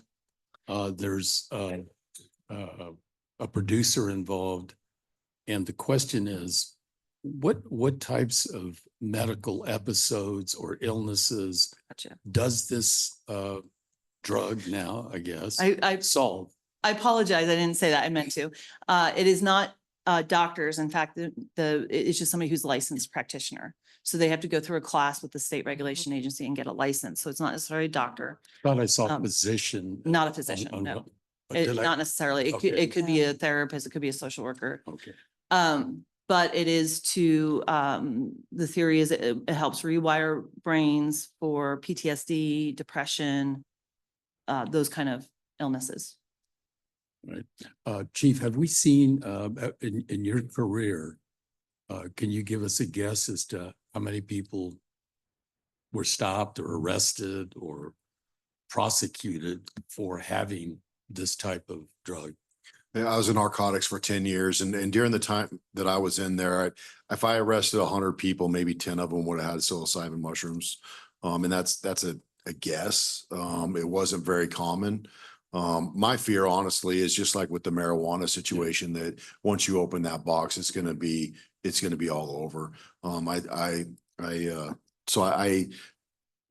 don't know how that's going to impact the personal use side of things. I think like Liz said, the actual facilities that people would go to would be a very low number that would be here in Pueblo. But the personal use stuff is where we're going to run into problems, I think. I mean, it's just going to make the situation we have now even worse with the zombies walking around. Thank you. Counselor Boston. So you said for the personal use, is there no limit on how much they can have on them? No, Is that- there's no way, there was no definition of what personal And use is that actually anything is. that we have any Mhm. say over? Or no? No. if I could add to that, there are investigative things that we can use to say that this quantity and other things that this person is carrying are more indicative of distribution than possession. But it is still very difficult when there's no clear delineation of what is personal use, like 4 grams or, whatever. And I'll be honest with you, I think that was intentional. I would say it was, and I'll add to that, that I think that if you walked in with 400 pounds and a bunch of scales and all this other indicia, then that would be different. But where that line is, there's no definition of that. Well, you could write a charge for that, but that doesn't necessarily mean it's going to be prosecuted by the time it gets to the DA's office. Well, that's right? always true. And I mean, in fairness, there's considerations you have to take into account is, well, what kind of evidence do we have that we're presenting? If a guy's got an ounce of psilocybin and a scale, that's probably not going to be enough to show distribution. But if there's packaging materials, if there's other things that are associated with, so you're right. I mean, your point is taken, but it just depends on how deep that evidence goes that it supports a stronger charge of distribution. Mhm. And Counselor Gomez? Well, in reference to, this is just something else we have to add to the drug recognition expert. Is that what we're talking about now? Because when you're talking about, I've looked at the progression of marijuana with all the stuff that's happened to it. And I can't imagine somebody's not going to figure out a way to abuse the hell out of this and produce it for sale. And I don't know what the going rate is for mushrooms, but why are we adding? I know you're saying we can't, but there's got to be ways to deal with this. With like I said, our law enforcement being as hurted as it is right now, adding this other stuff is just something else another nightmare for them to deal with. I hope there's a way we can battle this. Our DREs, drug recognition experts, are already trained to identify the effects of psilocybin as part of their normal training. Where it did cost us is we had to get another dog because our dogs were trained to identify psilocybin. Now that it's a legal substance, we had to get a new dog. I'm not going to sit here and tell you I think this is a good idea. I think it's asinine, but it is what it is. It's the cards we've been dealt, and like many things in my career, I don't get to pick the things that I have to deal with. We just have to figure out a way to do it. Do we have any strategies to combat it, Elizabeth, at all? Well, I mean, from the city standpoint versus the district attorney, those are two separate things, right? Right. So as you know, Counselor Gomez, I used to be a DA here, and we did, when marijuana changed over, we did have to change our canine officers, and that's a state question, not a city question. Our strategy is when we met with narcotics, is to write the criminal code the way we could to try to keep everybody as safe as possible. The zoning and planning code the way we could to try to keep everybody as safe as possible. And then there are probably going to be a few other like wastewater runoff stuff from growing, that kind of thing. But those are more environmental impacts. The narcotics detectives were really concerned about the chemical processing of these and that issue. But I think this ordinance and the laws and the regulations have already dealt with that as well. Without, like, as you're aware, when you process like hash oil, you use butane, and that's very dangerous for first responders. So this kind of already cuts that out. Never fully understanding the partisan distinction that we talk about between the Democrat and Republican, all this other stuff, we're all supposed to be speaking with one voice, which is nonsense. But in reference to liberal places like Oregon, and here we are in Colorado, and we would be the second state, you said, that would do this? Yes. Well, my concerns on how does this stuff come to fruition? If it's the liberal process versus the conservative, this is just me speaking. Okay. I'm just curious, why are we not figuring out strategies that we can protect ourselves somehow? Because you're going to have a lot of folks now taking this up, and our phones are going to be ringing. And I can tell you, I don't know what to tell them. We have to accept it. There's no strategies out there. Or maybe the mayor knows something about some way we can approach this or look at it. Well, I guess with 2 states, you can't find. We don't know for sure because we are the second state. That's true. I can't speak to the advocacy or who wrote the Proposition 122. I can just speak that we have it now and we have to work within those parameters. And that's what we're trying to accomplish. So, Okay. I mean, Just fed up. Okay, 2 years ago, I had a conversation with District Attorney John Kellner. They do things a lot differently up in Douglas County and the county that he oversees. They convict, they sentence, they don't, that homeless isn't a problem. I mean, it's a problem, but they addressed it very well. That's where my homeless, the camping ban ordinance came from there. And so they do things a lot differently in this state. And when you drive through those counties, they're cleaner. They have less homeless traffic. They were convicting when when not just us, but most people in this law enforcement were writing tickets in the state. They were actually convicting those people for stealing cars. So they were writing tickets for stealing cars, but they were actually convicting and sentencing people for stealing cars during that time. And he said that he reached out to district attorneys across the state. Some had conversations with him, some didn't. Maybe it's time that our law department has some conversations with them and see what they're doing, because they actually do quite a bit up there that seems to hold. Nobody's, the Supreme Court, the ACLU and stuff aren't after them. I haven't seen them. And so working their way. So I think maybe we need to share some ideas and work with people who are counties, cities that are having this success rate. And yes, we could do things. We could always band together with other cities, other counties, and go and take suit against the state. We can always, because I know that we have band with other counties and cities while I've been on council way back earlier when I was on council, and they would go up against the state and challenge the state on some of their decisions. Now, if this was elected by the people, this is going to be a harder challenge. But at the same time, we can't, we're drowning. Our law enforcement is drowning, and we need to either reach out and get allies and do something, or sit here and continue to do nothing. So that's just my thoughts, and we'll see. Okay. Go ahead. Have you had an opportunity or had any communications with the county commissioners in the reference to the subject? I have not. I have spoken with somebody at the county, just kind of asking another attorney. I have spoken with somebody at the district attorney's office, not with Jeff Trostner, so I don't want to speak for them because I'm not them. Okay. But they are in the kind of the same boat as far as the county goes. It's probably a zoning situation for them. Zoning. There Well, you go. we can put them out by the, All right. Thank you.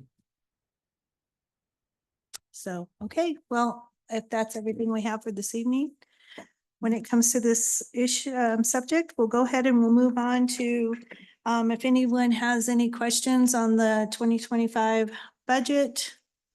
The mayor's here to answer any of those questions, or maybe she has something that she wants to let us know. Thank you, Councilwoman. I don't have any additional information to provide to the council tonight, but we're here to take questions if there are any.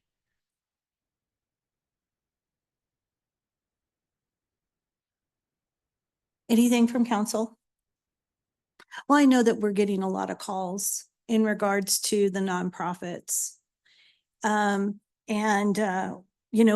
was said earlier in these meetings that maybe the best thing to do was to just take anything outside of the CSAC funding and kibosh it and maybe grow the CSAC funding amount and just let everything go out of CSAC to make it a more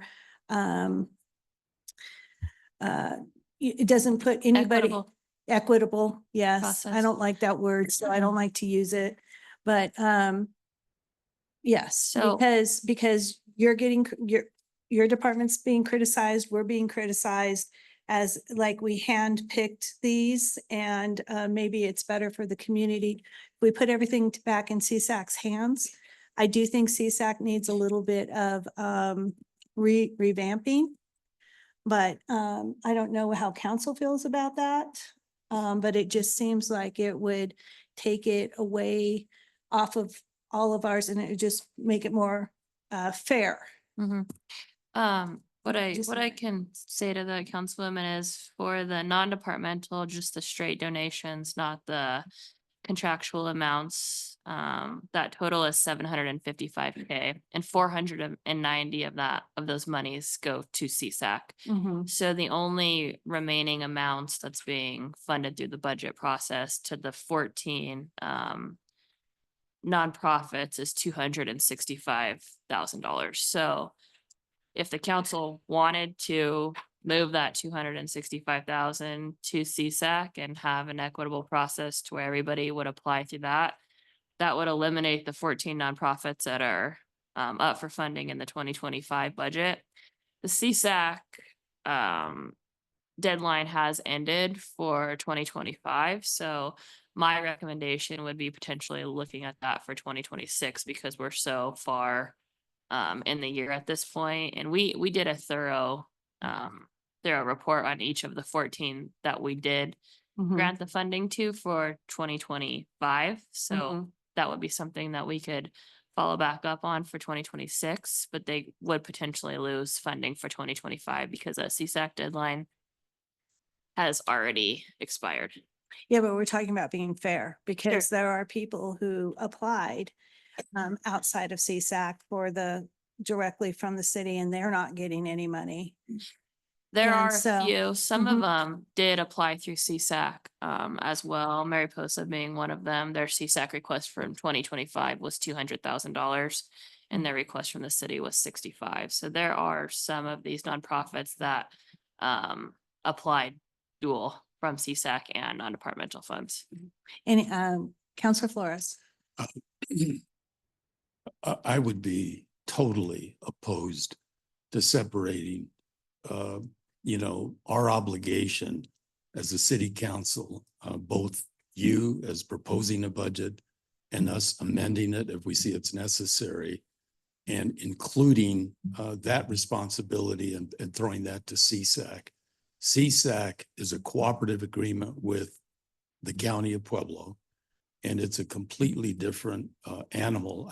I would not want to acquiesce my responsibility as a city councilman to CSAC, which I understand, it's a board and it's changing constantly. But I just want to go on the record that I would be totally opposed to that. Well, it's a donation. We're talking about the donation portion. And Yeah, I this don't is know only the that we donation as portion. a council are even, it's a donation. Again, if it goes to CSAC, CSAC is also a donation. And it was created originally, my understanding is CSAC was originally created to take this off of council's plate, off the mayor's plate. And they would make a decision and then that way it seemed more fair in the process because it was to the point where people had the idea that there was favoritism coming from council members when it came time to giving those donations. And that took it off their plate. And then all of a sudden it came back in front of council because council thought that CSAC wasn't fair. When CSAC is a, third party. And, it should be more fair. And if it's not being fair through their reporting, then we just change the board. So, yes, go ahead, Counselor Gomez. I'm just wondering in reference to, I believe his name is Brian Gallagher from is that correct? CSAC? And he was asking for another, well, I guess a needs assessment. I'm just curious about what kind of expenses that. Have we had one done 5 years ago? I mean, all these needs assessments and studies, I don't know, but I just have a real problem with that. Maybe somebody can answer that for me. Does anybody know?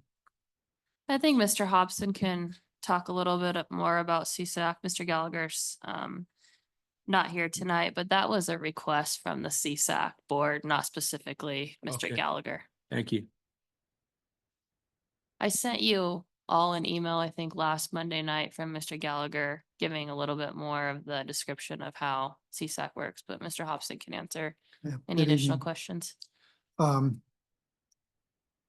CSAC, the board requested that a needs assessment be completed and made a request for both the city to contribute 25,000 and the county to contribute 25,000. 50 grand. According to Brian Gallagher, there really hasn't been a needs assessment of kind of setting priorities for how the funds could be allocated. And so that was the purpose of why they made the request.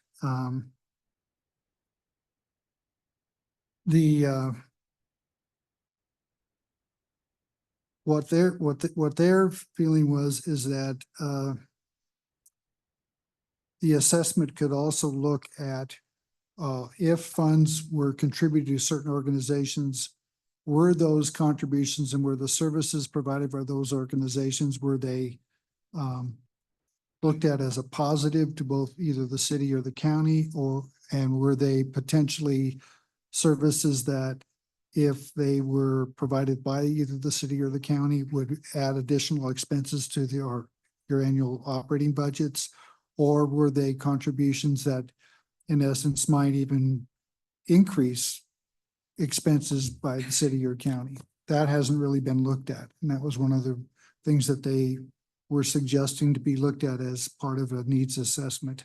And then the other thing that they talked about was getting direction from both the city and the county on could be the priorities, what might be the priorities that they would want to use in factoring which applications met the priorities that were established through the study. So that's pretty much what they really looked at. One of the things that I did want to point out is that currently there's 5% of the CSAC funds are made available contractually to Pueblo County for administering the program. The last several years, the county has only utilized 2.5% of those funds, or is billed to be reimbursed for 2.5% of those funds. So it's 24,500 is what's been paid to Pueblo County. The remaining 24,500 has just been put as additional funds that could be were awarded to grantees. So more grants were awarded based on that 2.5%. So there potentially could be, I think the question came up is, should there be additional general funds contributed by the city in addition to the CSAC funds that are provided by the city? And there could be a way to fund this out of the funds that are already provided if council were to choose to do that. Half the funds out of the 5% are currently not really being used by the county, and the decision has been the last few years is to allocate those funds and make those more available, ask for more grants could be funded. That 2 years of those amounts could fund an assessment study. Just real quick, in what you have just said, isn't Melissa qualified as our nonprofit coordinator? Isn't she qualified to give that, to teach the CSAC board, answer, like she could answer all those questions because that's what she's doing for us. So why would we pay an outside consulting firm if we have a qualified person on staff that's already paid to, work with the CSAC committee and making sure that they understand all of those needs being met and what the needs are and what those statistics are and how to do that. Just like we talk about, any of our other boards, they have like legal advice. They have a legal representation helping the board to decide and to make decisions. don't we already have, wouldn't she be qualified for that? Question? I think she definitely could help in that aspect of it. I think this is more of what the board wants to know as the board for their goals and what they want to fund. I don't think it's a question of is somebody being funded correctly? I think it's more of a question of, are these the qualifications that the board wants to fund? Are these the 4 top priorities of the city and county for the next 5 years? Are we funding homelessness? So I don't think it's an assessment about within. I think it's the assessment of where we want to see the funds go. Well, that's how she makes her decisions, though, is based off of all the things that you just mentioned. It seems like she made her decisions when she gave us her findings and her suggestion, recommendations of what we do. It seems like those were all answered in what the board is asking for. But we can go on to Counselor Flores. I'm a little bit confused. What is it that Brian's asking of the city council? He needs a needs assessment. Does that mean hiring a consultant? Because you've got an agreement, you've got this board. You would think they have the autonomy to go ahead and figure that out for themselves. As to, I guess I'm confused. What is it that he's asking? The ask was to use the $50,000 to hire a consultant to work with the city, the county, and with the CSAC board to come up with a assessment of what are the most critical needs of the city and how those could be prioritized when the committee reviews grant. And this is applications. for, is that 25,000 from the county and 25 from us, or is it? Correct. That's the way the capital project. What we're was talking about here is $490,000, right? from each agency. Right. Yeah. I just think that we have a lot of smart people on that board. You think they could figure that out themselves? I just don't understand spending that amount of money for, that's 10% of the fund itself that we contribute. You would think that they could, they've been doing this for quite a while. Okay, Counselor Martinez. I would feel really uncomfortable, given that CSAC has already concluded for this fiscal year. I don't think that it's fair at all to remove the non-departmentals from our budget, particularly when they can't go to CSAC and then apply. It just does not seem fair at all. So I would not be in favor of removing non-departmentals from this budget year and saying, okay, well, let's, just go to CSAC. I don't think that makes any sense. And I don't think that that's fair at all. I just want to clarify, this is most likely going to be a needs assessment that would carry forward into the 2025 application process. I don't see this affecting the current process that's going on. No, Mr. Hobson, it was an earlier comment. I circled back. Okay. Okay. Counselor Boston. Yeah, that $50,000, we already had a meeting like a week or two ago that we discussed what that was for, where the money was going, and we already pretty much approved that, if I'm not mistaken. So I don't know why people are still confused on that. I think we already talked about this for an extended period of time. Counselor Gomez. If I'm not mistaken, 16 board members, correct, on CSAC? And is, I guess in reference to the numbers, what makes a quorum? What would the quorum on that be? I don't know what it is. I don't know how anybody many know? board members it is. Do you know, Mr. Hobson? I'm not 100% sure, but I think they have to have at least 50%. So with 16 people, one vote can get pretty diluted. Am I wrong? Maybe can we look at something more manageable? Because I think maybe the reason they're doing that is because they're not meeting quorum and some people are showing up and not showing up. The past CSACs, were they better? I don't understand the CSAC as much as I probably should. We bring 8 forward in reference to the recommendation for the mayor, correct? And do they have their? They have their own county appointments as well. Okay. I would for me, and from what I've seen so far, I think we have an expert. From when I saw the surgical knife that was put to it, and I think there was a lot of consideration that was done when it was done. And I have a lot of faith on what I see here. Do they have somebody counter on their side that might be able to help overlook that portion of their people? They have a CSAC administrator that works from the county, so the only fundamental part from the city is just to fund the $490,000. Melissa, have you had any contact with the county at all, Melissa? Sorry. Councilor Gomez, look,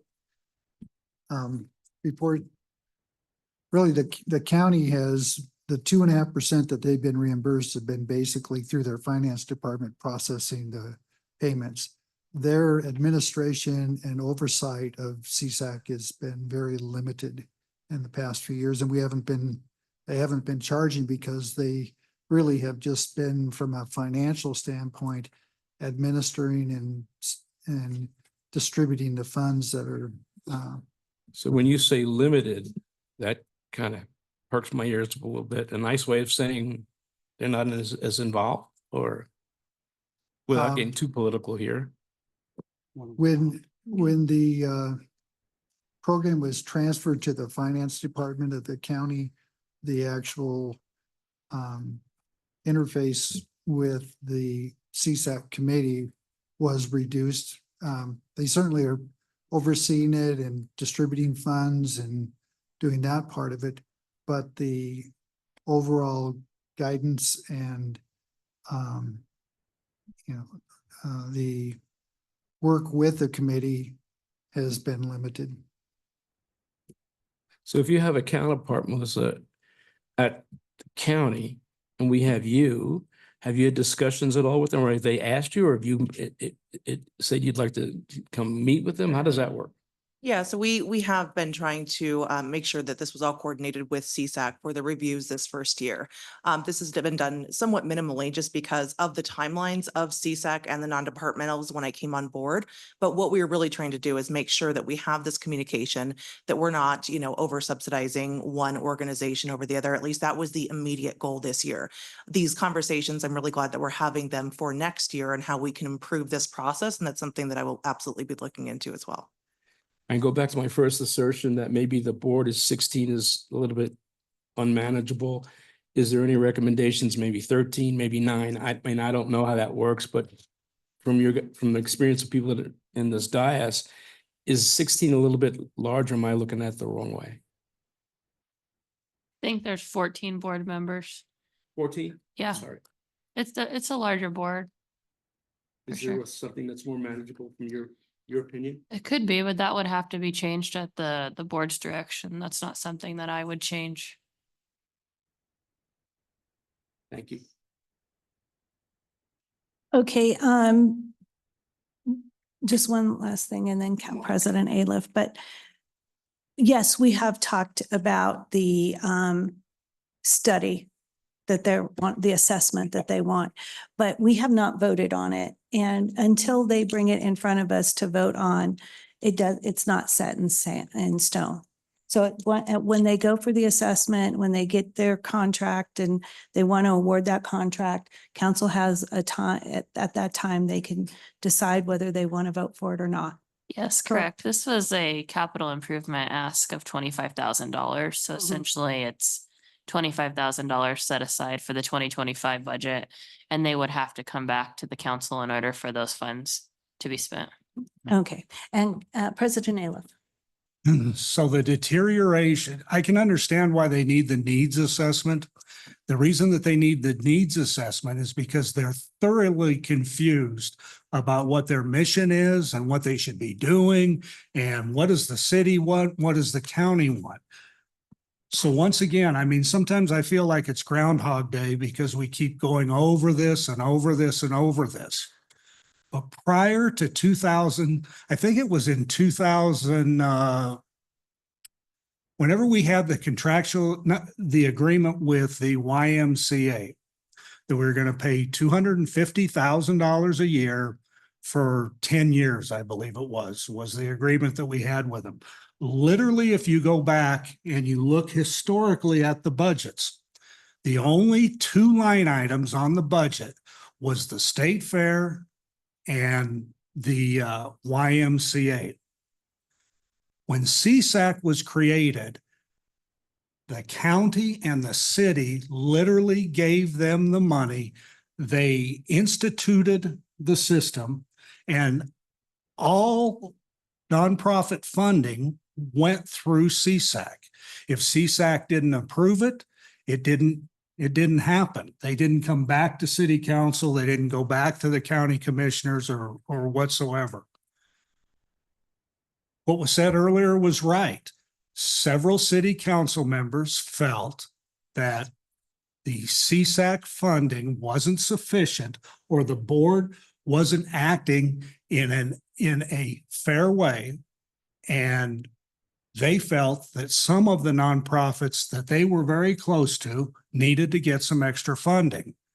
So lo and behold, between 2015 and 2018, city council started to add certain nonprofits as a line item on the budget.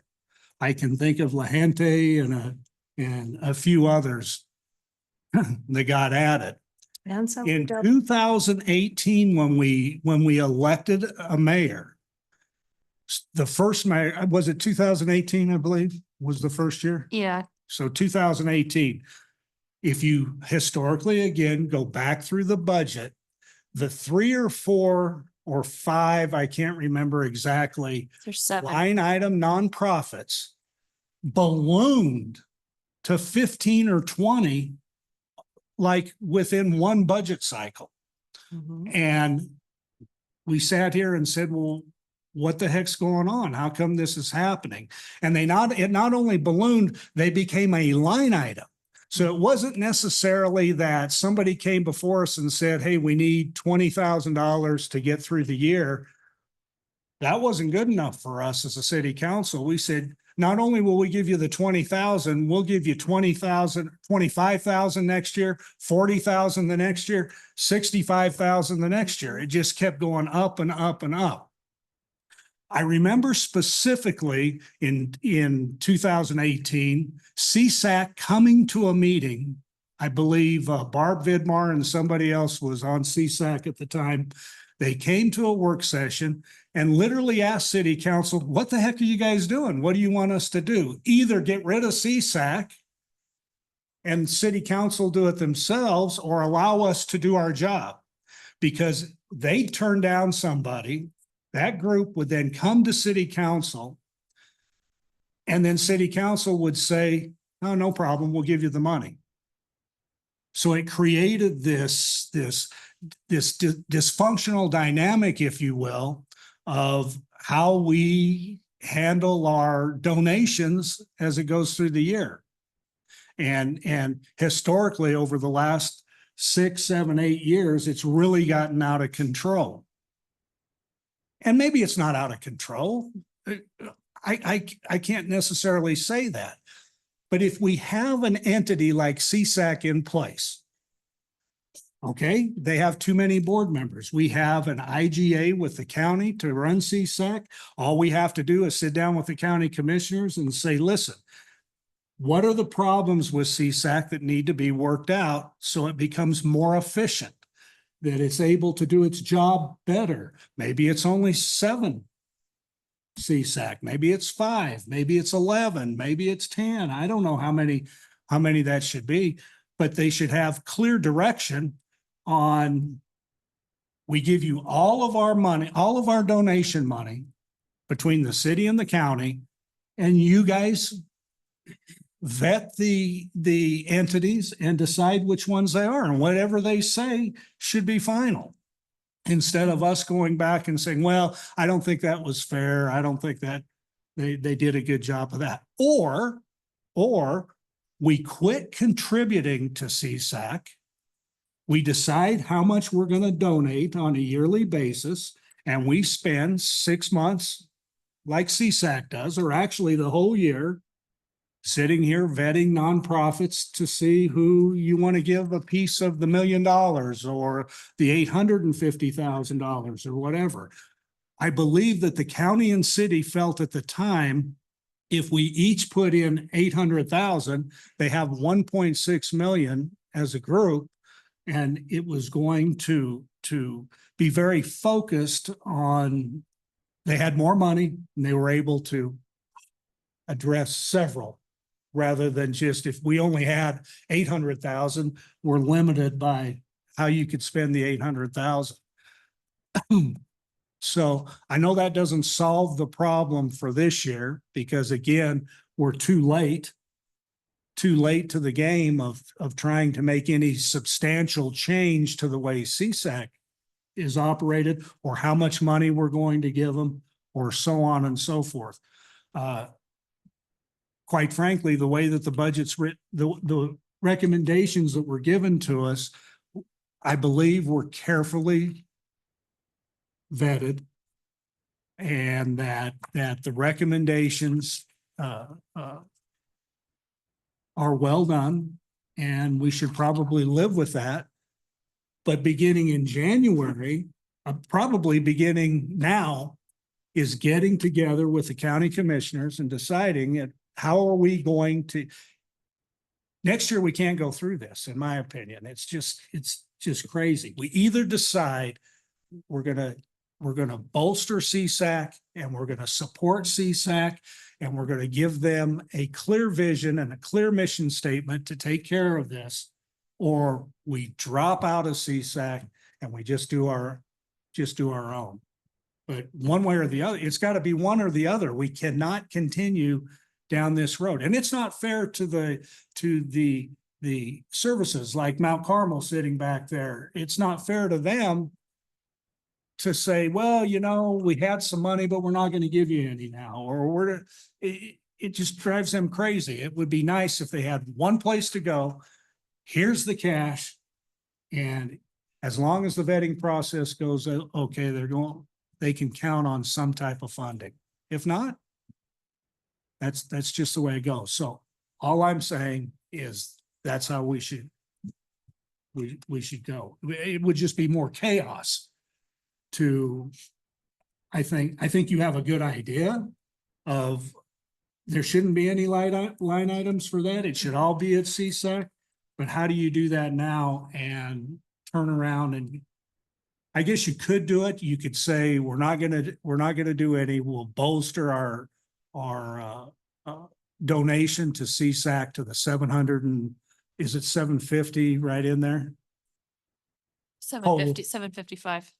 We'll give them 755, but then you'd have to ask the county, are they willing to go to their We have a lot 755? we have a lot of work to do. Yeah, so that's, We have a lot of work to do. So, So counselors, I think from a budgetary standpoint, the decision is whether or not it would be appropriate to, at this point, include the $25,000 in the budget.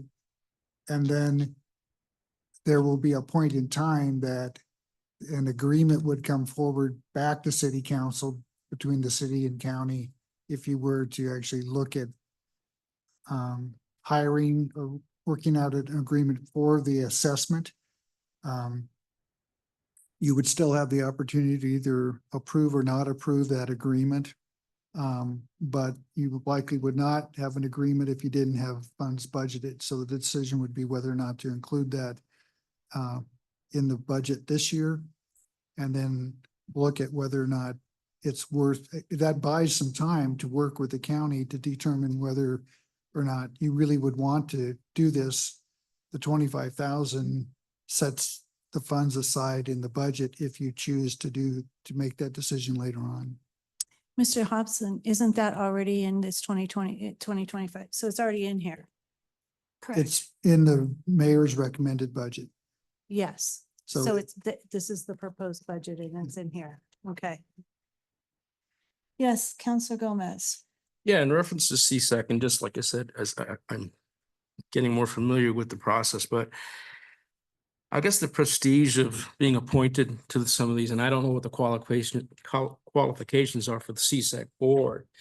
But I would feel very comfortable if we would consider somebody who's, in my mind's proven her abilities for guidance purposes. If we had Melissa Nearsom and maybe somebody from the county, kind of like positions on both, and figuring a lot of this stuff out, because realistically, I don't think this council has the background either. And I think we have somebody, like I said, who I believe is proven.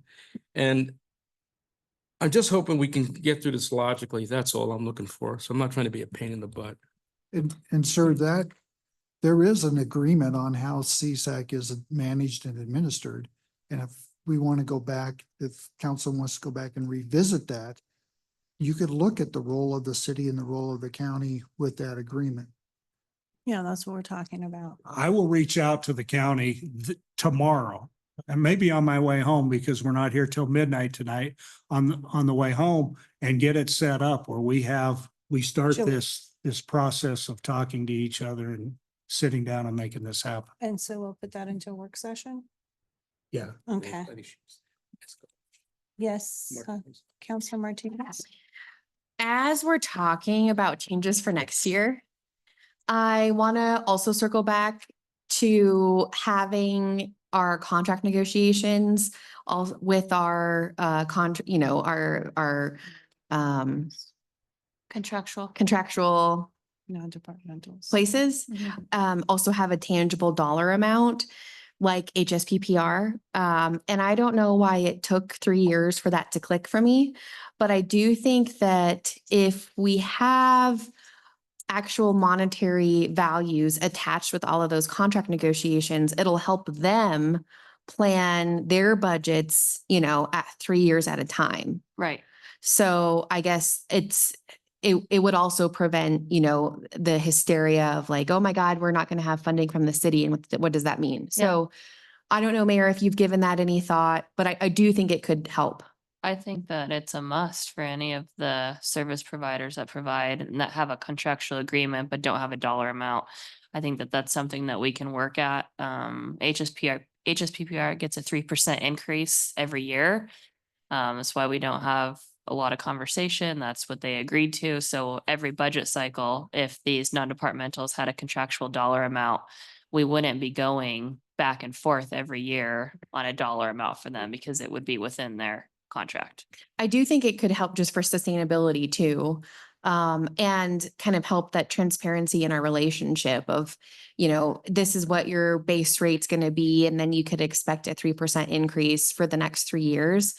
And I guess when I'm talking about our contractual, places, I'm thinking about obviously HSPPR, but places like the zoo and the nature center and Mountain Park and those contractual places. Right.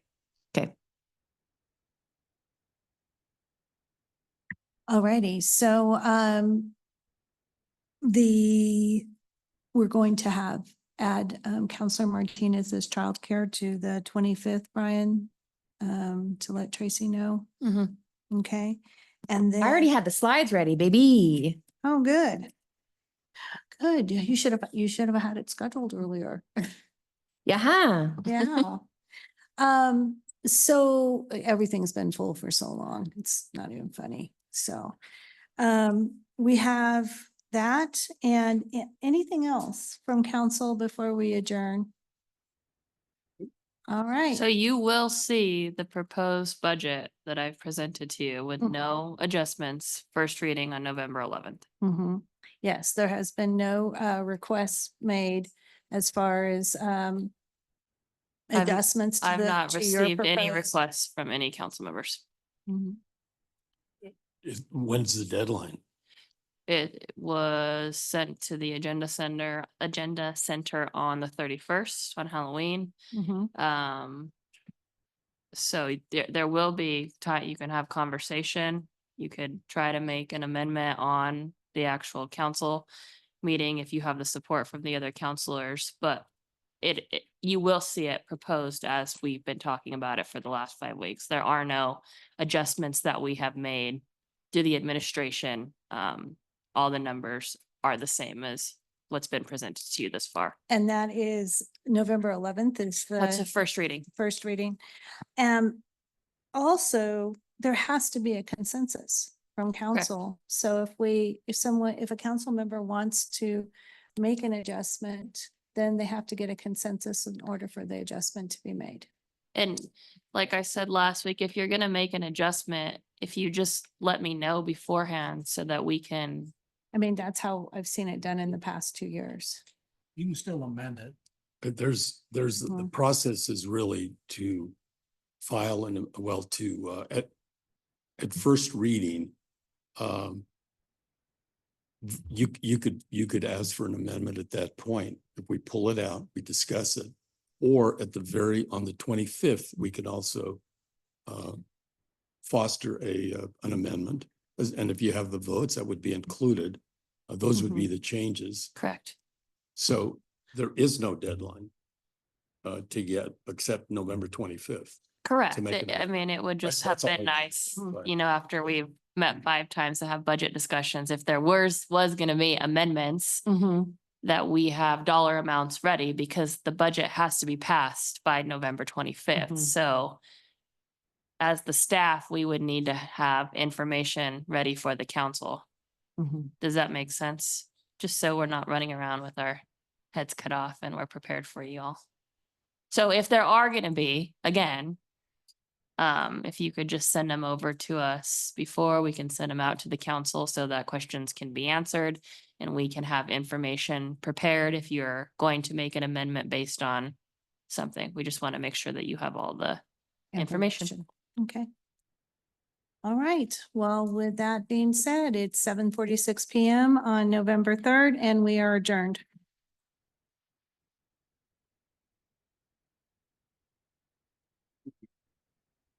Well, that wasn't too bad.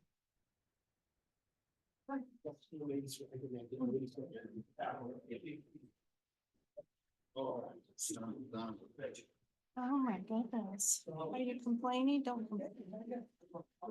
It's not very becoming of you to be complaining.